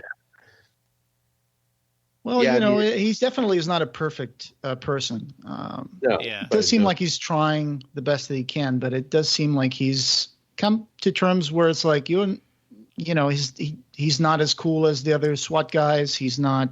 Yeah. You know, he's not a perfect guy, but this is the best thing they got now. This is the only thing. I remember him talking, you know, as an actor about how, you know, he admits what you just said. Like, in other words, he says, I'm just an average guy. Like, I don't have the training. I might be a news reporter and a helicopter pilot, but that's about it, you know? Yeah. And I think it's important that they show this scene of the calendar being crossed out, all the days they've been living there, because a long time. Yeah. So far, I mean, we've seen what's going on, but it's always been that sort of Damocles hanging over the movie, which is they can't live here forever. Yeah. You know, they're going to have to go out at some point. Yeah. Right. So now we're showing that they've gotten comfortable and they've mounted these gun racks and they've got actual beds with sheets and everything and comforters. Yeah. What is that? Couch. That looks almost like an apartment, but it might be like a manager's office that they kind of furnished. That storage area. Yeah. Yeah. I think they've just taken stuff from down in the department stores and brought it up. Right. Built a little room. Might have been a manager's office that they've started, like, you know, putting together. Furnishing. Yeah, and I love this, how, he in a second here, he'll like knock over the tennis balls and one of them will land on this corpse and all these zombies outside. It's kind of like, because it bounces down the stairs and stuff. Yeah, and it's like just reminding you, you guys got comfortable, but you still have all of this just a few feet away from you. Right. But also when he's doing that thing, when he's like hitting the balls on a wall in the terrace and keeps hitting them, it's that pent up energy, right? It's like they're stuck now. Even though they're comfortable, they're stuck. And he's like a caged animal, with all due respect to Ken Foree, but he's got that thing. It's like, I got to do something, Yeah. Right. Yeah, like he's used to being a SWAT guy, Yeah. Like exercising and doing drills and, going on missions and things, Let's be honest. If there was a zombie holocaust tomorrow, I think, Ryan, you'd be probably in the best position to survive it. Up in Alaska? Up in Alaska, I think. Oh, yeah, my heating oil supply would get cut off and we would freeze to death. Well, that is true. I didn't think about that. But I was going to say that the zombies wouldn't be able to get there. But then there's that movie 30 Days of Night, which I know should be 60 Days of Night. Vampires. Where it's like, I always thought, well, vampires are different, right? So that's the thing. Vampires are different. Vampires probably don't freeze because they're still they still have a physiology, right? They suck the blood so they can stay alive. It's their nourishment. So they got a physiology. But zombies, I've never seen zombies like being brought into like extreme cold environments. Well, if you read World War Z, they do. Like, in other words, the humans in World War Z that are trying to avoid, zombie they go north. They go up to the snow line and above, and they prevent them from coming up there. Because they would freeze, right? I would imagine the zombies would freeze. In fact, there are some frozen ones along the way, when you head up to the frozen. But then again, like Ryan said, it's one of those environments where you can't live without the comforts of civilization. So if they disappear, you're screwed. Yeah. Right. It would be like going back to the Stone Age. When it's minus 40, you can't survive for very long. Imagine a zombie apocalypse in Southern California. LA would be overrun. Oh yeah. Well, have you seen Fear the Walking Dead, right? No. I have not. No. Oh, okay. It takes place in LA. And that whole region just is wiped out, and then all the way down to Mexico and everything, Baja. I watched The Walking Dead until about season 4, and then I just kind of gave up on it and quit watching. Yeah, I think George Romero's right. It is a soap opera with zombies. Yeah. So, since I brought up the cold zombies being frozen, what do you think would happen to zombies in extreme high heat environments like Southern California? Would you think that the zombies would just rot faster and disappear? They would get desiccated? That's what I think. Yeah, I think so. I totally think they would just rot faster. In the desert or something, they would just dry out. It's interesting, though, because a part of rotting is because you're lying on the ground, right? And if they're moving around, it probably would slow it down a little bit. Well, there's a lot of microorganisms in the air, so they would still rot. Yeah, just not as fast. All the novels and long-term zombie movie stories and things, they usually disappear after a certain amount of time. Like, unless there's a way, like in Resident Evil and stuff, for them to keep on being made from existing humans or whatever, they pretty much start to thin out and disappear. Well, and Resident Evil. Mm-hmm. In Day of the Dead, the evolution, of the zombies do look more desiccated and you see ones who are missing their jawbones and stuff. Right. Like Dr. Tongue. Yeah. They call him Dr. Tongue. Dr. Tongue. At the very beginning. And you know who that is? That's a life cast of Tom Savini. At the very beginning of Day of the Dead. Yeah, there's like a newspaper that flies up against the chest of a zombie. Right. High, and he has no jaw. And that is Tom Savini's makeup. His life cast was used, and they made it look like a shotgun blast to his lower face. Here's an important scene playing right now, which I think that's what you're going to bring up, right, No, Brian? it's not. What I was going to say is that point you made about animals earlier. Day of the Dead opens with a zombie alligator. That's right. Oh, cool. But is it a zombie or is it a real living alligator? Actually, it's not really clear, is it? No. Yeah, we don't know. But what else is interesting is in The Walking Dead, zombies attack a horse. And then George Romero had said that they don't, they only eat warm flesh of human, So we just saw a scene with the girl. She was learning how to fly the helicopter. That's going to come in handy. Yeah. Right. Yeah. It's essential. Yep. Yeah. I mean, everybody should learn how to fly the helicopter. I mean, you got that skill in your group. You should probably like spread it around. Yeah. You see that guy with the German Nazi like helmet hold up somewhere? A zombie? No, this dude with a mustache. He's one of the guys that's out there. Oh, you mean a biker? Yeah, biker. He's the leader. He's got a stormtrooper Nazi helmet right now. Yeah, those chrome-plated, old-fashioned Nazi helmets with a spike on the top. That used to be no. A stormtrooper, German SS helmet. That's what he's got on. Oh, just a standard Nazi helmet? Yeah. No spike on top. Okay. You know which ones I mean, though? They were chrome-plated and they had a spike on the top. Yeah, I think those were World War I, weren't they? The ones with the spike. Kaiser. Yeah. The Kaiser. But anyways, bikers would wear both types. Right. They're both useful in a brawl. Especially I mean, the bikers in this movie, again, as another anecdote, they're real. George Romero got, in touch with a biker gang, and they're all their own real motorcycles. And like Joe, you were saying about how some of the damage to the Monroeville Mall happened because of their motorcycles, ruined the floor. I can totally see that. Yeah. It's one of them when they were trying to blow up something in front of the main door, and they blew up not just the plate glass that they had replaced to break, but also a bunch of windows on that whole side of the mall. Oh my God. and it's funny how Peter says like, oh, that's a professional army. And then when they come in, they're like putting pies in the zombies' faces and putting their arm in the blood pressure machine. What an idiot. Yeah. Getting ripped off. That's the part where I think Romero overindulges a little bit in the movie at this part. Yeah. Because it just becomes slapstick at one point. He said that's part of why he did this, is that, he wanted to show absurdity. And, you're right. He overindulges. I mean, in a lot of his movies, he overindulges, Sure.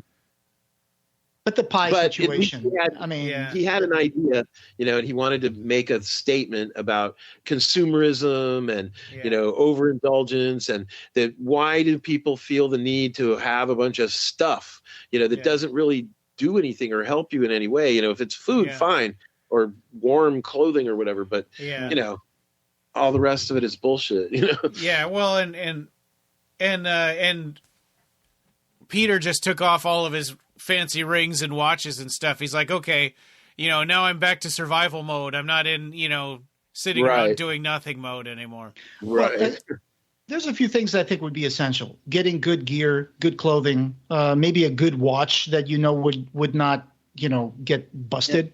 Yeah. Yeah, those are smart things to get that you could use for survival. Like you have to have a watch so you can know what time it is, and so you can know, you can measure like the sun position and how long it takes, whatever. Yeah. I mean, I'm not a survivalist, but I'm pretty sure some of those things are important. It's a good point you bring up about survivalists, because that's one of the funny things about films like, Zombieland. Like they come across in their travels, a fantastic, like Humvee with guns and water and gas and everything you would possibly want or need. And it's, like abandoned because the guy or whoever had it, screwed up and got out of their car and got eaten or whatever, But they get all that stuff. It's like what happens in the apocalypse is sometimes those survivalists are just like the store. Like you find a guy who's got a cache of stuff and it's like, cha-ching, I get it now. You know?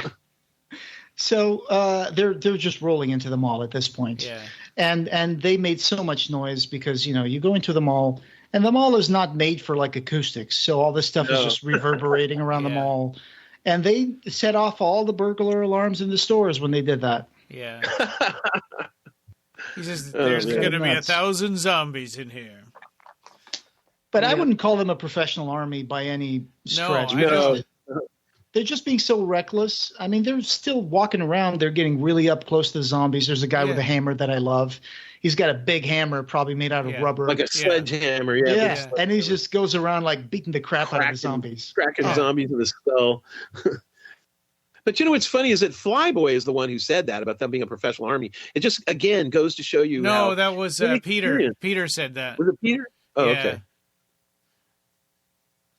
He says that's a professional army. They've probably been surviving all on the road all through this thing.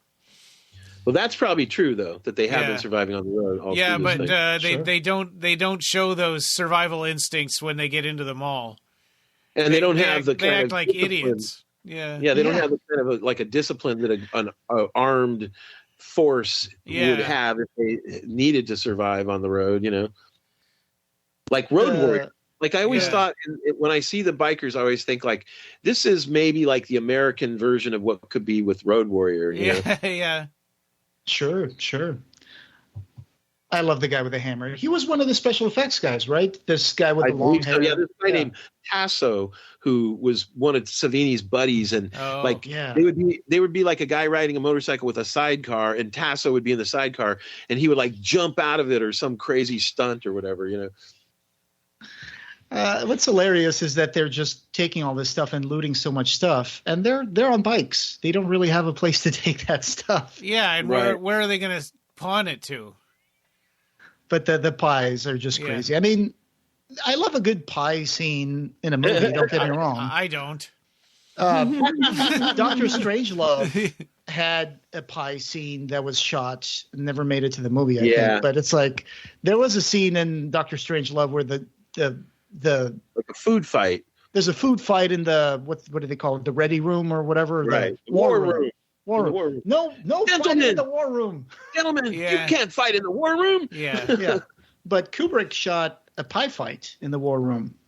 So I guess it was a thing back then to do pie fights. I don't know. The Three Stooges. Some people love them. And Laurel and Hardy and all those kind of old. Yeah, so it kind of talks a little bit of the culture of that decade, I guess. Era. Yeah. So Slapstick. Nowadays, I don't think people would be that used to see like a pie fight in the movie. They'd be like, "What the heck is this?"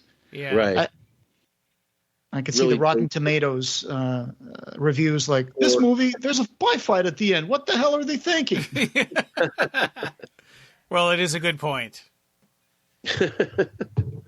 I love the guy with the Mexican sombrero sticking his arm in the blood pressure thing. Yeah, and when his friends are all dying, he does it again later.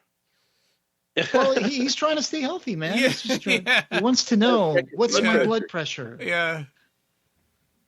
But yeah, put yourself in a place that holds your arm for like maybe a minute and where there's zombies around. That's a good idea. Yeah. But I can tell you, those doors with the glass plate windows, they're super easy to kick the window, the glass in. I mean, they're super easy. I've done that before at a store. Once I went to a Home Goods, I had my shopping cart and I accidentally hit the door while it was closing. Oh, wow. The big plate glass just kind of fell off of it. Oh, my God. God. I was like, oh, sorry. It was like, oh, no, it's okay. It's supposed to do that. I was like, oh, okay. What? It's supposed to do that? It's supposed to come out easy, I guess. I don't know. They told me that. Maybe not in 1978, though. Oh, here's the machete scene, Nina says. Yeah. Yep. Good stuff. Yeah, that guy was also really from the production of the movie, I think. The zombie that gets a machete in the head. Uh-huh. I got a machete. And there was a teenager, a kid, that just got shot, too. In Panama, the store they have that's like Walmart is called Machetazo, which is like chopping with them. They chop prices with a machete. Oh, yeah? Yeah. Because everybody in Panama has a machete. That's like it's like a part of their cultural identity. It's like the Calypso Kid. Yeah. We just lost our audience from Panama. Yeah. They're like, hey, that's not true. I have a machete. My dad worked in Papua New Guinea for a short time. And when he came back, he brought a machete in his suitcase. Back in the day where you could just probably fly get away with a big chunk of metal in your suitcase. So we did have a machete in the house. It's like, I used this to go through the jungle in Papua New Guinea. I was like, oh, cool. Why did you bring it home? I literally have one like 5 feet away from me right now. A real one? Yeah, a real one. Well, they're not really supposed to be weapons. They're tools. Well, it's a prop for me. Yeah. I mean, as far as Panama, I don't think they'd be insulted. It's just a tool. No, yeah, sure. I'm joking. So but to just cut through like wild grass and stuff like that. I've got like rubber hammers, for bashing people in the head with. I've got rubber baseball bat for bashing people in the head with. And that's why I'm never going to visit your house, because I know you're going to bring that out and hit me as soon as I walk through the door. It won't hurt. Hey, Joe, here's a wiffle bat. Bam! A You know what's bath. cool though about it? There's like a cavity you can put like a sponge, and so if you put that away from the camera side, you can hit somebody with it, and it splatters fake blood, and it looks like you just bashed their head in. Oh, they just turned off the lights. It got interesting. Yeah. Everything's in the dark now. Yeah, but Ken Foree was trying to lay cool, but the other guy had to like start shooting them because he thinks to himself, "This is our mall. Yeah. We took over this. Yeah, we took it. It's ours." Yeah, which is a dumb thing to do because if they had just kept quiet and let them kind of run their course, maybe some of them would have gone to sleep or whatever, and they could come out and they could pick some of them off and stuff. Yeah. I do have an issue now. Every time since I've seen like a fake roof being put and the vents and stuff, how flimsy those things are sometimes. Every time I see someone go into like the ventilator, the vent shafts and crawl around, I'm like, there's no. Oh yeah, like it would just fall down. Yeah, it would straight up. Body weight would cause it to hit the floor. Yeah. But back then, people just didn't know any better and like, oh yeah, they took the vents. Smart thinking. Yeah, no, try doing that and you just pull that thing down. It'll just come crashing down on you. Yeah. It's funny because in movies like Alien type, rip-off type movies, they always have the vents, like in Alien where you climb through those little vents. And they're enormous. Yeah, they're meant to support the weight of air. Exactly. Not full. Yeah, like the metal rods and stuff that are holding them up are barely enough to hold up the vent itself. Oh, he just got shot in the arm. Darn it. They got him. Ouch. Is this the elevator? It is the elevator scene. And I love this guy's death and revelation scene when he comes out of the elevator. It's so good.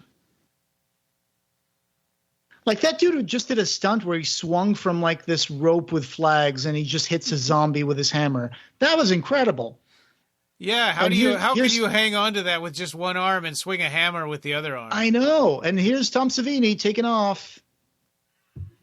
He fell into leaping off the balcony. Yeah, they cut it to make it seem like he falls in the fountain, but there were really like a bunch of boxes and some mattresses. Yeah. And the first time he did that, he actually fell in between the mattresses and he almost got hurt. Ouch. Yeah. Yeah, he missed the boxes. Right. Yeah. But it takes guts to do that, I mean, it makes me wonder sometimes because we know Tom Savini had, he was a photographer in Vietnam and he saw a lot of bad stuff go down.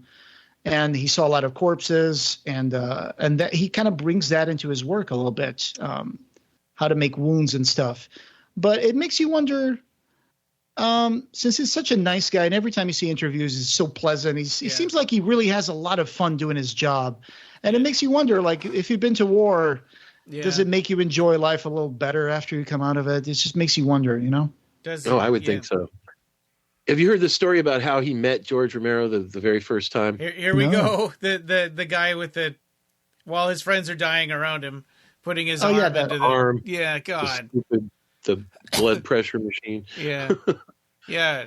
Anyways, Tom Savini, apparently the first time he ever met George Romero had an elevator in his office, like on the floor, like as soon as the elevator opened, it would be right there where you could see the person coming out of the elevator. And Tom Savini came up to that floor, and came out of the elevator and walked up to George Romero, and said like, "Hello, I'm Tom Savini," and whipped out a razor blade and sliced himself in the arm and started gushing blood all over the place. And then did like a flip, like he flipped himself like a backflip, right there, and landed on his feet again. And George Romero was just like, whoa, and so, he said, like, I want to do special effects for your movie, and he said like, I want you to be in the movie as well as do special effects, because he thought he was a good actor, What a great story. Oh, the pig intestines. The pig intestines. God, so gross. Intestine alert. Yeah. The zombies actually were arguing over who was going to eat those intestines. They were like, I want to be one of the guys on camera eating that. You'd think they would be arguing the opposite. Well, one of the tricks that they do, and I used it in my films and stuff too, is you would get, like kielbasa sausages and, put them with barbecue sauce all over them and stuff, so that yum. people who are going to have to pretend like they're actually eating intestines, they can actually, take a bite if they want, and it's not disgusting. It's just, it's real. Yeah, it's just cold, like sausage. Cold barbecue. Right, but it's cooked. It's not just guts. I do wonder what were they eating in some of these scenes when they're acting like they're eating pieces of flesh. I wonder what that is.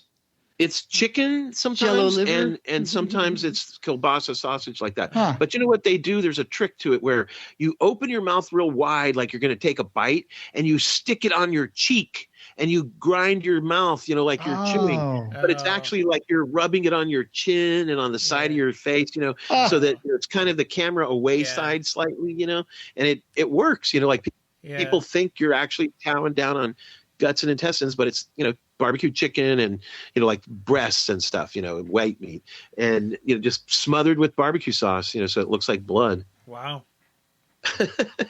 I've done it many times. And Nina said, we've done molded things too. Like I have a brain mold, I have a kidney mold, a heart mold. We've made intestines, all sorts of stuff.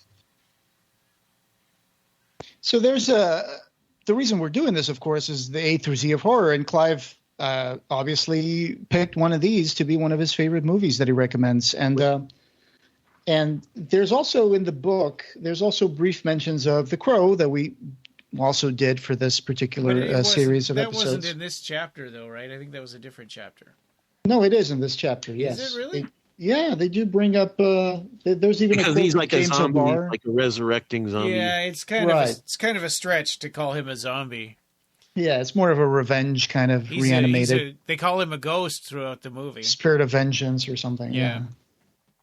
But a very exhaustive list of zombie movies here in this chapter on page 249. There's a lot of stuff here for zombies in the movies. Yeah. I mean, it mainly features Romero zombie movies. Out of you see all those listed in this chapter, how many have you seen? Oh, a few, I guess. I mean, just a handful, to be honest. Really? Most of them from the Romero, but I've seen White Zombie. I have a restored version of White Zombie as well. I've seen The Crow, and I've seen the Romero movies up to Land of the Dead. I haven't seen anything past. Diary. Have you seen Diary or no?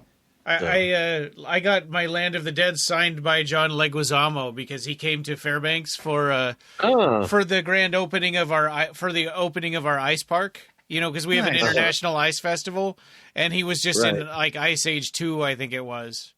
Oh, so I brought Land of the Dead, and the guy next to me was like, "You just picked some random movie, didn't you?" It's like, no, he was in that movie. Here's the guy coming out of the elevator. Now he's turned into a zombie, and he got shot. He got shot in the arm, and he hurt his foot. So he's kind of walking on the side of his foot, on his ankle, which I have no idea how he did that. It's hard to walk like that. That's hard to do it because it's painful to do that. But he still has the finger stuck in the gun trigger area. It's dangling. Yeah.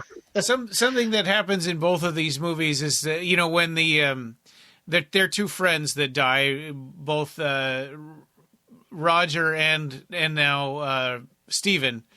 Right. When they come back, nobody ever gives them a chance to see if they're going to attack them or not. They kill them immediately. Well, I think that's probably because they themselves would want to be put out of their misery. Yeah, mm-hmm. Yeah, yes. But it's an interesting question. It's like, would Stephen attack them right now, or would he? Would he be like Shaun of the Dead, where he could live out in the shed in the backyard? Yeah, or is he in control of himself enough to he's just trying? Is he just trying to come home to his friends? It doesn't look like it. No, he doesn't look like that at all. He just looks like he's just joining the whole zombie. Yeah. But I like when the zombies look into the elevator to see who's coming out here. And then when they see it's a zombie, no reaction. They just turn around and keep walking. Like he's one of us. Yeah. Yeah. What's interesting, though, too, is that if you see that A to Z of Horror chapter with all the zombie films, is something like Shaun of the Dead listed? I think that came later. After the book. Okay. Yeah.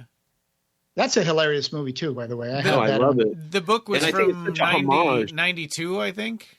Or 90, maybe, it was 99. So. Yeah. Mm-hmm. But, Shaun of the Dead is such a homage to the George Romero films. Yeah. And they, it's a love letter to George Romero. And when he saw it, he loved it so much. He would wear like a button and walk around, when he went places with I Love Shaun of the Dead or something on his lapel, That's cool. And then they approached him, Simon Pegg and Edgar Wright, they approached him and they got to be in Land of the Dead. Yeah. I love Land of the Dead. Me too. I think I understand what you were asking now, Ryan, because he does come into the warehouse. He opens the door and he does go in there. And he closes the door behind him. Like, I'm not going to let these other guys in. I guess it's that reptile brain is just the thing he was used to doing for the last, few days. Well, maybe he still thinks the mall is mine, Yeah. He does. All right. This is where this is where the bad ending was about to happen, right? Yeah. When Ken Foree is going to get himself surrounded by zombies. Yeah. She's climbing onto the roof to go to the helicopter. And the original script, he was just going to shoot himself and she was just going to kill herself with the blades of the helicopter. But, I mean, come on. If that happened, it would be – people would leave the cinema just feeling so weird. I would right? like to know how they were going to do that in the sense that who would be operating the helicopter to keep the blades rotating, for her to jump up and kill herself like that. Yeah, it's strange. She would have to jump into it, or is there something to step on? And she was gonna purposely like come out of the side of the helicopter and put her head in the blades. Oh, yeah. And you mean she would be in the helicopter operating it to make it keep running? Well, once you start the helicopter, it keeps running. And I think this is a little bit of a stretch when the zombies go up the ladder and then grab onto the other ladder and climb up. It seems like totally. That's a little too coordinated for them. They were standing up in the escalators, which I would think that they would just fall out immediately in the escalators. But that fat dude in the escalator, he's the first to go up the stairs. But this is giving them a lot more motor skills. Yeah. Than their credit. They have credit. And it creates a more exciting ending. Oh, absolutely. But did you get that part that I was talking about where the fake head that they made of Galen Ross, because they did shoot part of that sequence. It didn't, they didn't finish it or edit it or anything, but they never showed it in the making of. And I think I remember him saying that they never shot that part, that they just changed the whole script. thing, but they shot a little bit of it, like parts leading up to it and stuff. But anyways, what I was going to say is that Tom Savini made, a casting of her to make a fake head for that scene. Yeah. And instead of, because they didn't use it, instead they painted that fake head of her brown and gave it, the wig and made it into one of those fake heads that gets exploded in the scene where, the SWAT team. I'm not sure that is the one that we see, because that one, there's a whole sequence in the making of where they're talking about that particular, where they filled it up with prophylactics with blood, and then they just Tom Savini shot it with a shotgun. Shrimp dip and anything from craft services that they could find. Yeah. But we saw that scene now where she was opening the door of the helicopter and coming out, and she looks at the zombies arriving, and she start getting teary-eyed. And I would imagine that would be the precursor to her like killing herself. But perhaps. Yeah. So here's Ken Foree just fighting his way to the helicopter. Yeah. I look at it kind of like the Hellraiser 2, like the Chatterer, having his eyes opened, thing, or the Pinhead and female with their doctor clothes on. Well, those two scenes have different stories. One of them did get shot, turns out, but people didn't remember, or they said that it didn't. But the Chatterer one never really got shot. So that one, as far as we know. So. But I mean, sometimes people overshoot things and then they decide how to do it in the editing room, right? Yeah. Or they just, rewrite the movie basically in the editing room. They can rebuild it kind of. But even this ending is not really a happy ending, right? Because as they take off, they say, how much fuel do we have? As she says, not much. Yeah. So the best they can do is probably go and see if they can find another place they can land on. And hole up there until they can find more fuel. Or find another little airfield to get get fuel. Yeah. Right. That was their original plan until they saw them all. Right. To find another airfield to get fuel. Yeah. Oh, I love the zombies in the hockey ring in the credits as the credits roll. And some of them are actually crawling and falling on the ice. Yeah. Reminds me of me because I don't know how to skate. That's what I don't know how to skate too. One of the funny things about the music of this movie is that George Romero, he just used available what they called, library tracks. And he knew some people that owned, like an audio recording facility because they did like radio commercials. And he went there and just listened to hours and hours and hours of audio music from various, sources that's available very inexpensively. And he very carefully put all that together to make the soundtrack. And then, of course, the Italian version with Dario Argento, that was the totally different soundtrack from Goblin. Yeah. Right. That we mentioned at the beginning. Yeah. Which is a great soundtrack, too, by the way. Yeah. Yeah, I have a couple of their vinyl records, Goblin vinyl records. I saw Claudio Simonetti not too long ago live here in Ohio. It was amazing. He played Suspiria. He played live music throughout the screening of Suspiria, and it was awesome. It was so amazing to see that movie with live music. It was great. Love it. Yep. So at the end, I really am moved by this credit sequence where you see all the zombies finally overrunning the mall. And it's almost hard to see them as zombies and not just regular people walking around the mall, right? It kind of overimposes that thing. It's like, well, you see this every day, but now all these people are dead. Yeah. It's kind of depressing. Zombies. Yeah. Z for zombie. That's the last letter, but it's not going to be the last movie that we're going to do. No. Classic. I'd like to continue on with the Dead series. Do Day and Land. Definitely. Day for sure. I want to do Land also. I mean, it wasn't covered in the book because it didn't exist yet, but that kind of caps them off, those three films. It does. There's one thing about Land that I don't really fully understand, and I don't really fully agree with how that would come up, which is that there's rich people and there's elites in that city, in that big building that they all live in.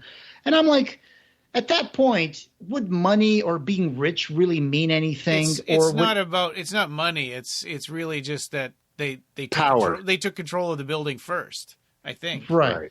Yeah. Right. And they basically have like a private army of security, and then they have the secondary layer outside with those guys who procure for them. Right. But how are they paid? I mean, what's the economy here? It's because probably just like food and placement is the economy. And safety and being allowed inside the grounds but of their... if they have guns and they have the muscle, they could totally have that without having to follow the orders of some old guy.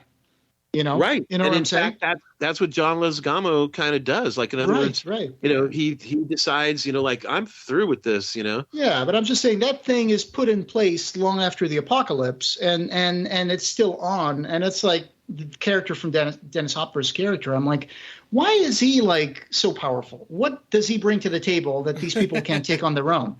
Because what do you think? How long do you think after Dawn or Day is Land? A year, 2 years, 5 years? Definitely sometime. I would say probably a couple of years, because at that point the zombies themselves are almost evolving, right? They're starting to gather and between Day and Land, I thought. Well, they do seem to be developing, skills with tools, Right. Yeah. But they say that even crude animals can do that too, like monkeys. Yeah, but I mean, we all know that at some point there might be a societal collapse in the future, right? I mean, I don't want to be like the conspiracy theory guy, but this can't last forever. And at some point, things are gonna change because, we saw signs of vulnerability in our civilization when the pandemic hit, which is like absolutely the supply chain immediately got disrupted, right? Mm-hmm. And then some freaking boat broke the Strait of Gibraltar or whatever it was, and it was stuck there, and that even made things worse because no ship could go through. And I read an article about some people at Silicon Valley one time, a bunch of bigwigs from Silicon Valley. They contacted this guy and they said, hey, we want to consult you over what would be the options for us to continue maintaining society after the incident, they called it. So the incident would be anything, like a pandemic, like economic collapse, natural disaster, volcano. And it'd be like he went there and he said he met up with a bunch of CEOs from Silicon Valley who are also billionaires, and they were asking him questions like, how would I be able to maintain control of my security force after the incident? And they were asking him questions like, like maybe keeping the food supply under their own food and chain, under their lock and chain, or even like putting like devices on people that they could control them. Like, if you don't do what I tell you, I will turn this device and you will not be able to, survive, to live. And so he was like super creeped out by these guys asking him this kind of questions. And he said, look, the only way that this is going to work after a collapse like that would be if people actually create communities where they help each other. Like, this model of society would not continue. Like, the rich people would not have power, because even if you have your private army, they can just take things from you. How are you going to control the army? Nobody's going to accept having a collar put on them, or, and in Land of the Dead, it does fall apart. Right. Yeah. Okay. Yeah. So maybe that is what would happen. Maybe that is ultimately justified. Ultimately, it falls apart because this is a great equalizer, right? An apocalypse like this. You've seen other movies, like, for instance, Mad Max, Road Warrior, like, that is Australia. What happens there when the breakdown happens? It's not necessarily zombies, but it's the breakdown of the world economic, and fuel, gas and oil and stuff. And then what about other movies, like Logan's Run or some other, apocalyptic type storylines, where, or Walking Dead, the right, exactly, zombie apocalypse in The Walking Dead, Yeah. But ultimately, I think at the root of the fascination with some of these zombie movies is the fact that when society collapses, morality also collapses, and everything is permitted, right? You can do whatever you want. That's what they've been doing throughout this whole movie. Yeah. They go into the shops and take whatever they want. They don't have to worry about anything. They don't have to worry about the morality of their actions. And I think that's very liberating in the apocalypse, but also very scary. Yeah. Well, I mean, if you look at almost any movie that has a situation like that, like, have you ever seen the movie Damnation Alley, where they have that giant machine, with the 3 wheels, based on a Roger Zelazny book. Yes, novel. Yeah. And but they have one woman. They find a woman, like in Vegas, and they end up stopping at like what looks like a gas station, and there's like a bunch of men, who are like thuggy men, who are going to rape the woman, and they're all talking about like how she's going to be, like, we're going to pass her around and stuff. And it's like, that's what the world would be like. The society would be full of people who, might means right, Sure. There would definitely be groups of people like that. Is that the movie with Jan Michael Vincent? I'd like to hope somehow we would prevail, though, that the good would prevail. Yeah, that there would be a catastrophe. Didn't Clive make a story about like a after the apocalypse, like what was that one? Yeah, a comic book, a 2-part comic book about Night of the Living Dead, which would be where like it goes to the London. And Queen with zombies and in those comics, the problem with the zombies was only happening in the United States, but somebody got bitten right before she got on the airplane. And by the time they landed, the whole plane was full of zombies, and then they spread it throughout England.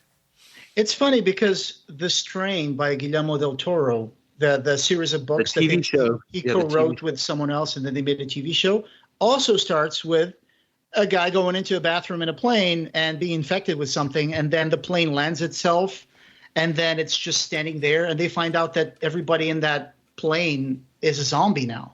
But it's like a supernatural zombie kind of thing. So The Strain is cool. I started watching the first season, and it's very old school in terms of the story, because there's I watched it too. It's been on for so long that when I was sighted, I was able to see it. It's kind of old school in like the way they develop the story. Yeah, it's more like vampires in a way. Yeah, it's like, exactly. You know how Guillermo del Toro worked on the second Blade movie where those vampires had their faces kind of spread out like a flower? Yeah. Mm-hmm. Yeah. That's kind of what The Strain is like. Right. Was that Damnation Alley the one with Jan Michael Vincent? Yes. Oh, yeah. And the kid that became Freddy Krueger in the remake and was Rorschach in Watchmen. Oh. Jackie Earle Haley? Yeah, he's in it too. Oh, I got to watch that movie. I didn't see Damnation Alley, so I'll probably watch that. It's like the woman and Jackie Earle Haley are picked up along the way. Like Jan Michael Vincent is a military guy and George Papard is a military guy, and they're both like stationed out in the middle of the desert in an underground nuclear base, that has silos of nuclear missiles and stuff. I've only read the book. I've never seen the movie. It's not a bad movie, especially the vehicle. The vehicle, is it described in the book like, the way it's got 3 wheels and all that, and it's got like a flexible center and all that. Yeah, and I think that Dead Reckoning was sort of Yes, inspired by Dead Reckoning was also a vehicle like that. Like those kinds of stories where they have crazy vehicles that are intended to go out in the apocalypse, I think that's a really cool idea. Like even in Road Warrior, they had a big diesel truck that was all covered with spikes and stuff. And barbed wire, I got a last question for you guys before we call this an episode. But what would be the place where you would like to hole up if there was a zombie apocalypse? Where do you think you'd have the best chance to survive? Wow, that's such a tough question because it just depends on so many things. Like, we're silly enough to actually have a bug out kit and to have, we're kind of preppers. We have food and stuff stored, and we got weapons. Well, because I grew up in New York where we had blizzards, and you had to have stuff stored. You had to have your blizzard supplies. We'd probably hold up here. It would be silly not to, yeah. But in the place where you live in a house, right, with a garage and backyard. Right. So you live on a ground floor. So well, we don't have a garage, but we have my workshop buildings in the back. Oh, okay. Yeah. But it's like if there was a horde coming through that area of Southern California, I'm currently living in a big brownstone building of apartments built in the 50s. We got double doors downstairs. We got elevators. I think I would put myself in an apartment and just block the front door and the back door of the building. Like, that would be the best. You've seen 38 Days Later, right, where the guy holes up in the top high floor of a giant, apartment complex, and the zombies can come up the stairwell, and he throws shopping carts down on them and stuff. Yeah. So that would be my last stand. Would be probably take a penthouse of an apartment building and just hold up there. Try to block the stairs as much as possible and the front doors, and just try to fill the building with as much supplies as I could. What's crazy is me and Nina have thought about that, and we're thinking we live on a block with neighbors, right and left, and across the street there's kind of a big open vacant lot sort of thing. But if we were cooking, we have sterno and things like that, if we were using some of our food supplies, people would smell it and they would come. They'd pound down your door. You could not barbecue meat out in your backyard. Hell no. That would be like ringing the dinner bell for the whole neighborhood. And that becomes really problematic because it's now what am I going to do? All the zombie movies, it's not just the zombies, it's your own humans that you have to fight against and defend against, Right. Well, and sometimes within your own compound. I think this is a fun mental exercise when you don't have kids, imagining, you have fantasizing kids. about what this would be like. Yeah. And it's what kind of future would there be for someone who has a young child, right? Yeah. Exactly. Yeah. Well, have you ever seen that movie? What is it called? The Road with Viggo Mortensen, isn't it? Yeah. And oh my God, that's depressing. A horrible movie. Yeah. Oh my God. Yeah, I could only watch that once. We saw it in a movie theater. I almost wanted to walk out. Yeah. And I never want to walk out. The same guy has another book called Blood Meridian, which is also pretty hard book to read. Hard to read. Yeah. I mean, life is short enough. We don't need to be that depressed. I know. Like this current show that's on The Last of Us. Are you guys watching that at all? No, I tried to play the video game and it was too hard and I quit. I just saw the story of the video game because like Ryan, I also was interested in the video game, but I ended up just watching a playthrough of most of the cutscenes, and so I know the story of the game from beginning to end. Yeah, me too. But it's a good story. With the fireflies and the girl who got bit, but she survived, and she's got survivor's guilt. It's a good story. I don't know if people like the game that much. Idea about it infects ants, and ants climb up these trees, and they get at the top of the trees, and then their heads burst open, and their spores go out into the air and the wind. Yeah. And that's and part of how it gets spread. Yeah, and they get eaten by other animals who eat the grass, and then the cordyceps fungus goes into them, and it's very scary when you think about the way that certain fungi can hijack smaller organisms. Yeah. Wow, it's almost like a Lovecraftian horror or a David Cronenbergish body horror. I've thought about watching the TV series since I've given up on trying to play the video game. Well, it's on HBO. I'll probably get around to watching it. It's long, I heard. Anyway, guys, we should probably wrap it up. Yeah. But that's one of the last movies of our commentary track series from the Clive Barker's A through Z of horror recommendations. Yeah. And stay tuned with us for more Dead series movies. Yeah, and thank you, George Romero. Yeah. Thank you, George Romero. In addition to that, we've got more news and interviews, more commentary, classic commentaries. There's still like a good 15 of those to go. And Jericho Squad will come back. And rest in peace, George Romero. Yeah, I know. That was sad to see him go. I mean, he was old, so he was the father of the zombie movement. Yeah. We'll always remember him. He didn't even think of it as zombies, Right. But it became his zombies became our zombies. Yeah. So, anyways, great pleasure with you guys. Yeah. Thank you. Yeah, this was fun. That was great. And this podcast, having no beginning, will have no end. Thank you for joining us, and we hope you have subscribed. You can find the Clive Barker Podcast wherever you find audio. Show notes for this episode, as well as news and reviews, can be found at our website at www.clivebarkercast.com. The Clive Barker Podcast, or BarkerCast, is an independent editorial podcast and blog that is not affiliated with or under contract by Clive Barker or Seraphim Inc. This is a labor of love by the fans for the fans. Watch for our annual Kickstarter fundraisers to get some cool stuff, and you can buy t-shirts on our TeePublic store. Go to tpublic.com and search for BarkerCast.